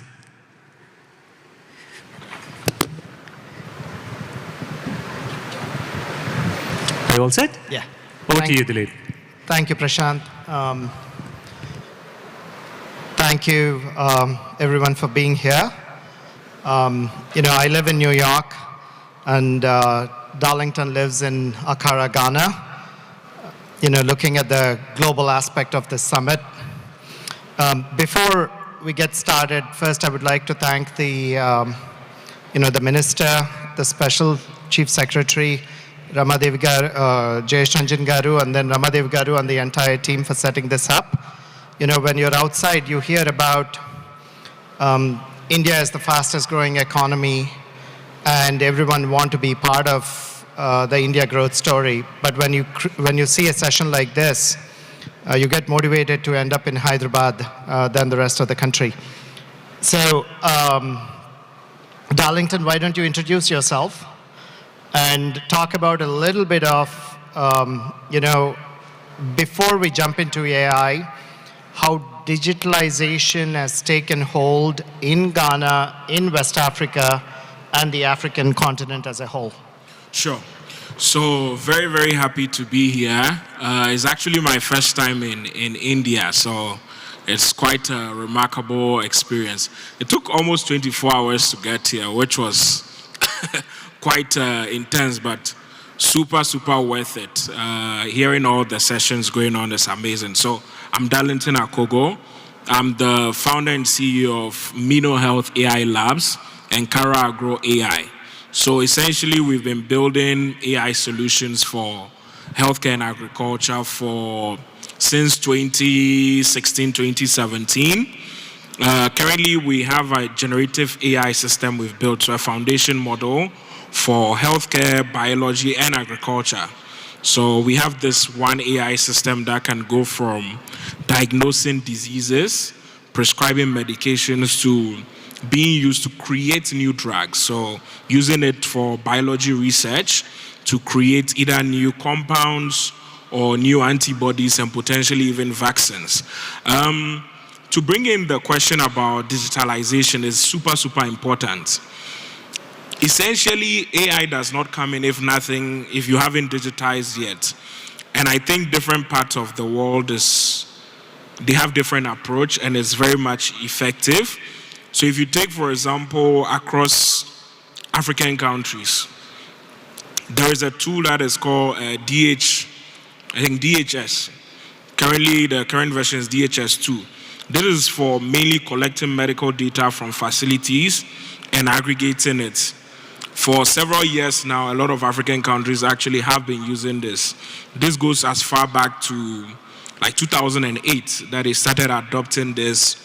Currently in Ghana, for example, if you look at electronic health record systems, almost every public facility has one.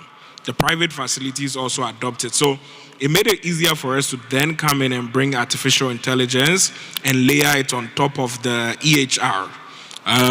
In agriculture, not so much.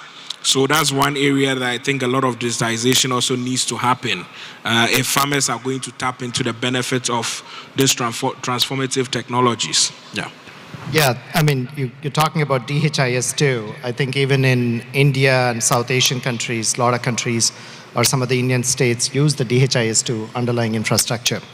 But going back to your story on the models, you talked about one comprehensive model for the healthcare from the patient data to linking that to the drug discovery. I'm going to go a little bit deep, for a minute and then we'll come up.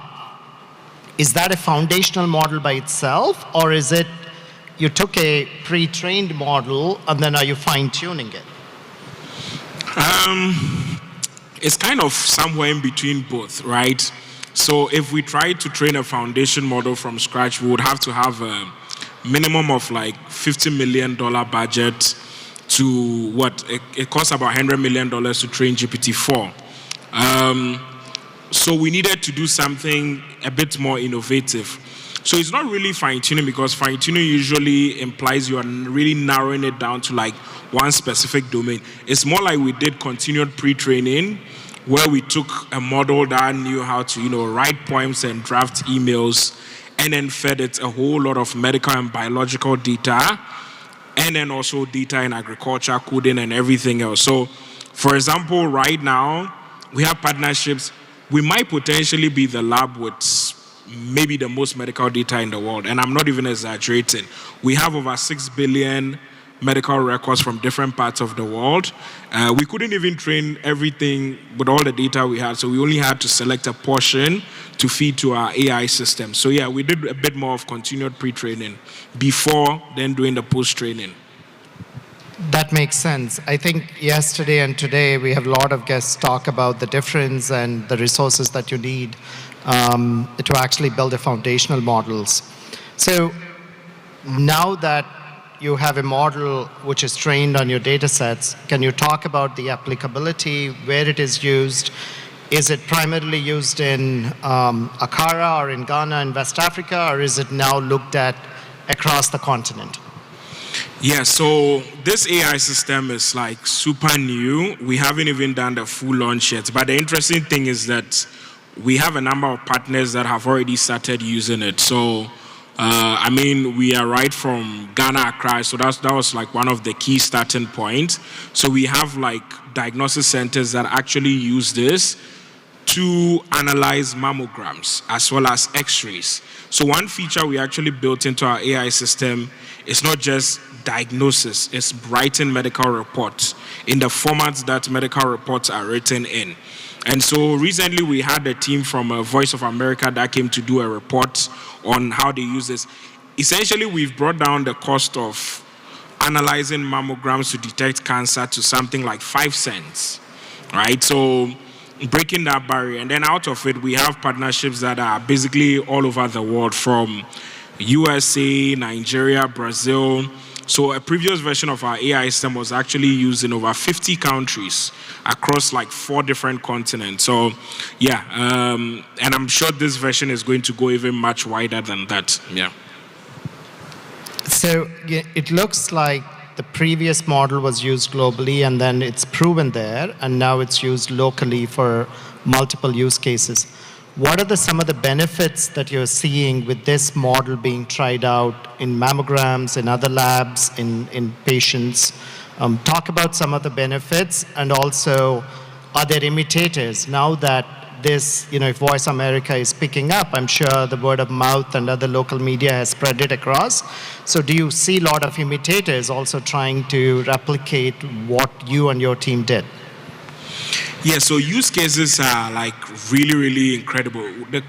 The amazing thing about foundation models is that you never know fully what they can do, right? Until you put it out there and people even discover new use cases. So we've been benchmarking every single day And every new day we discover a new use case.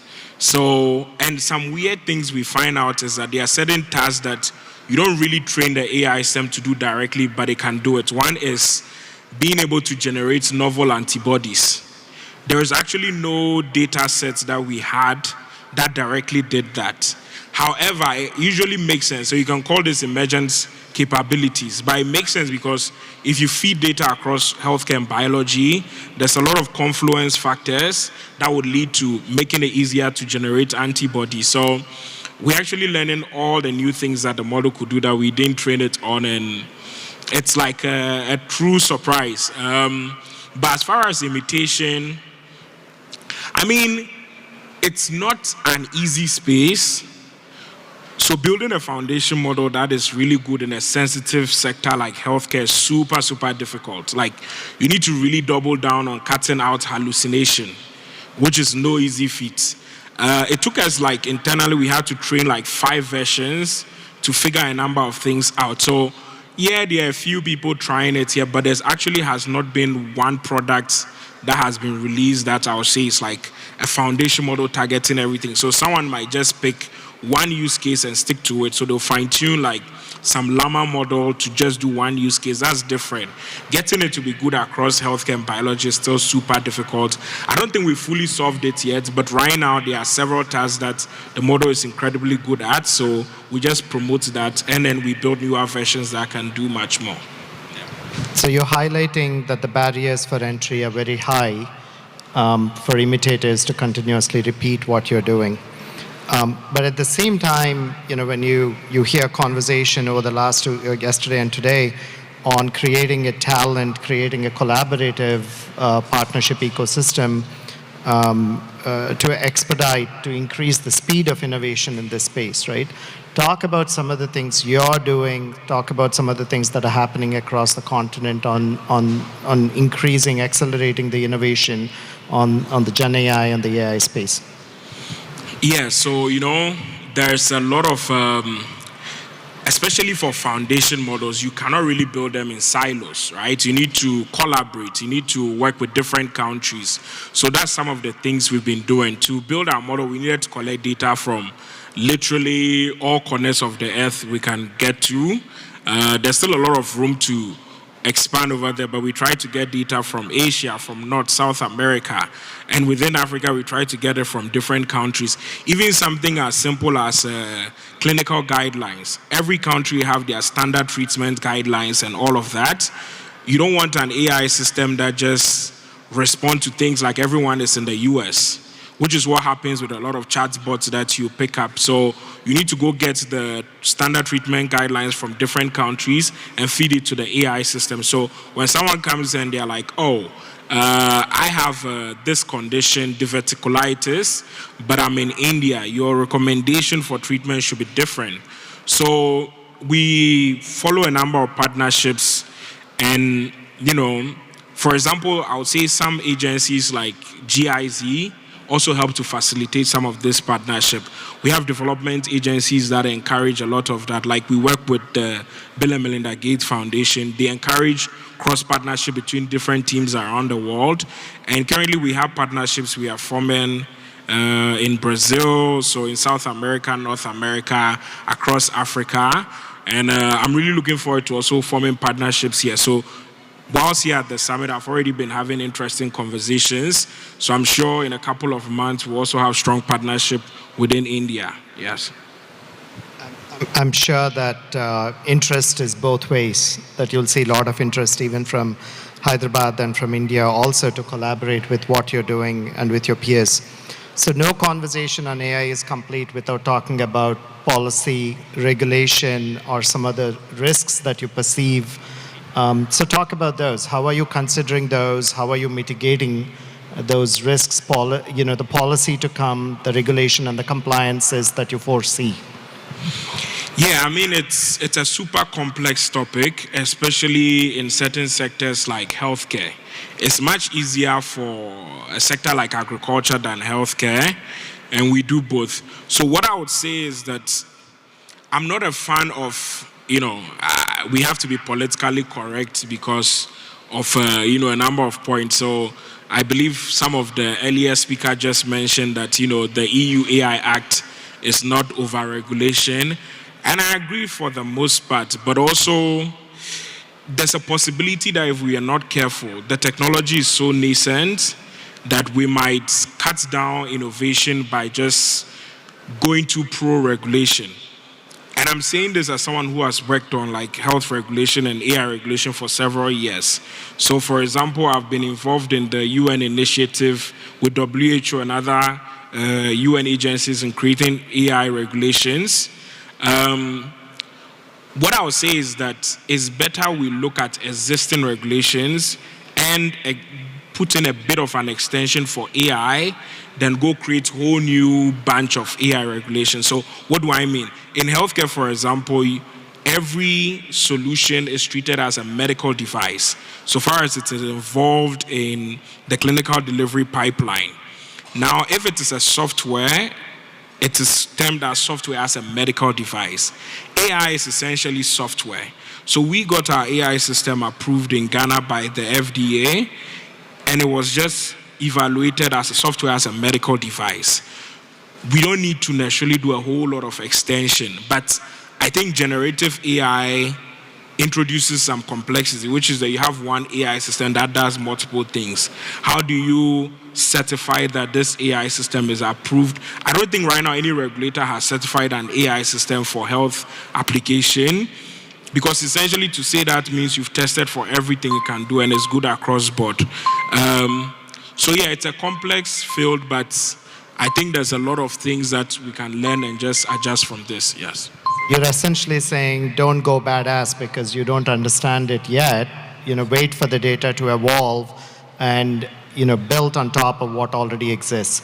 So we're out of time, but last question. Bill and Melinda Gates Foundation and other Gates initiatives has invested in your entrepreneurial journey, and you got to personally spend some time with the man himself, Mr. Gates. So talk about some of your experiences and a few words of advice to some of the budding entrepreneurs in the room. Yeah, it was a very weird but interesting experience, getting to go to Bill Gates' house and spend 5 hours debating AI and, arguing about GPUs and stuff like that. I'm sure a lot of tech people here, we all looked up to him growing up and stuff like that. But one thing I did learn is that, he's a student of knowledge and he's always learning at his current position, age and everything. Whilst at the dinner table, he had a notebook where, if you say something and he's not familiar with it, he writes it down. I think entrepreneurship is all about learning, right? There's no amount of pre-knowledge you can have that would ever prepare you enough for entrepreneurship. So you have to be quick on your feet, just learn and keep evolving. So for him to still be doing that at his position and age, I would say every entrepreneur should double down their learning, yeah. That's awesome. That's awesome. Thank you very much. Enjoy Hyderabad, and we have some spicy food here as well. You can enjoy that too. Looking forward to it. Awesome. Thank you so much, Mr. Darlington and Mr. Dilip. That was wonderful. And with that, ladies and gentlemen, we break for lunch. But before you leave the stage, I'd like to request Ms. Ramadevi Lanka to come on stage and thank you for a wonderful session here. Guests, audience, we'll break for lunch now and we'll regroup back at 2 p.m., sharp 2 p.m. We have a rapid keynote from Dr. Devesh Ranjan and Dr. Vivek Sarkar, who have come here from Georgia Tech, all the way from Georgia Tech here. So please quickly break for lunch and please come back here by 2 p.m. And after that, we've got a couple of other interesting, exciting fireside chats and panel discussions. So please come back.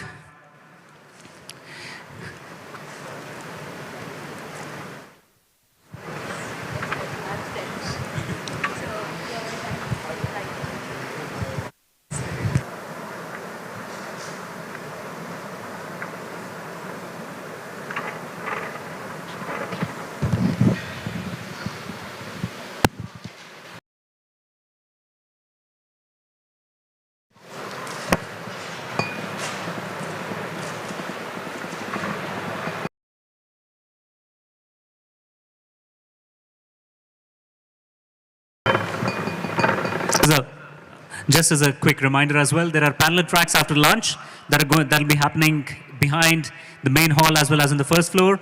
So at 2 p.m.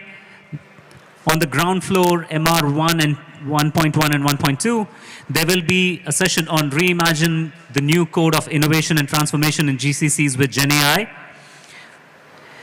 At 3:15, there will be just AI awards in the same room.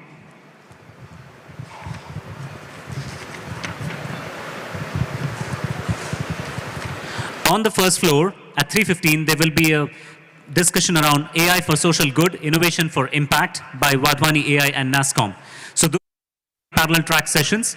Please come back here for rapid keynotes, fire to the parallel tracks for a couple of exciting panel discussions there as well. All right, ladies and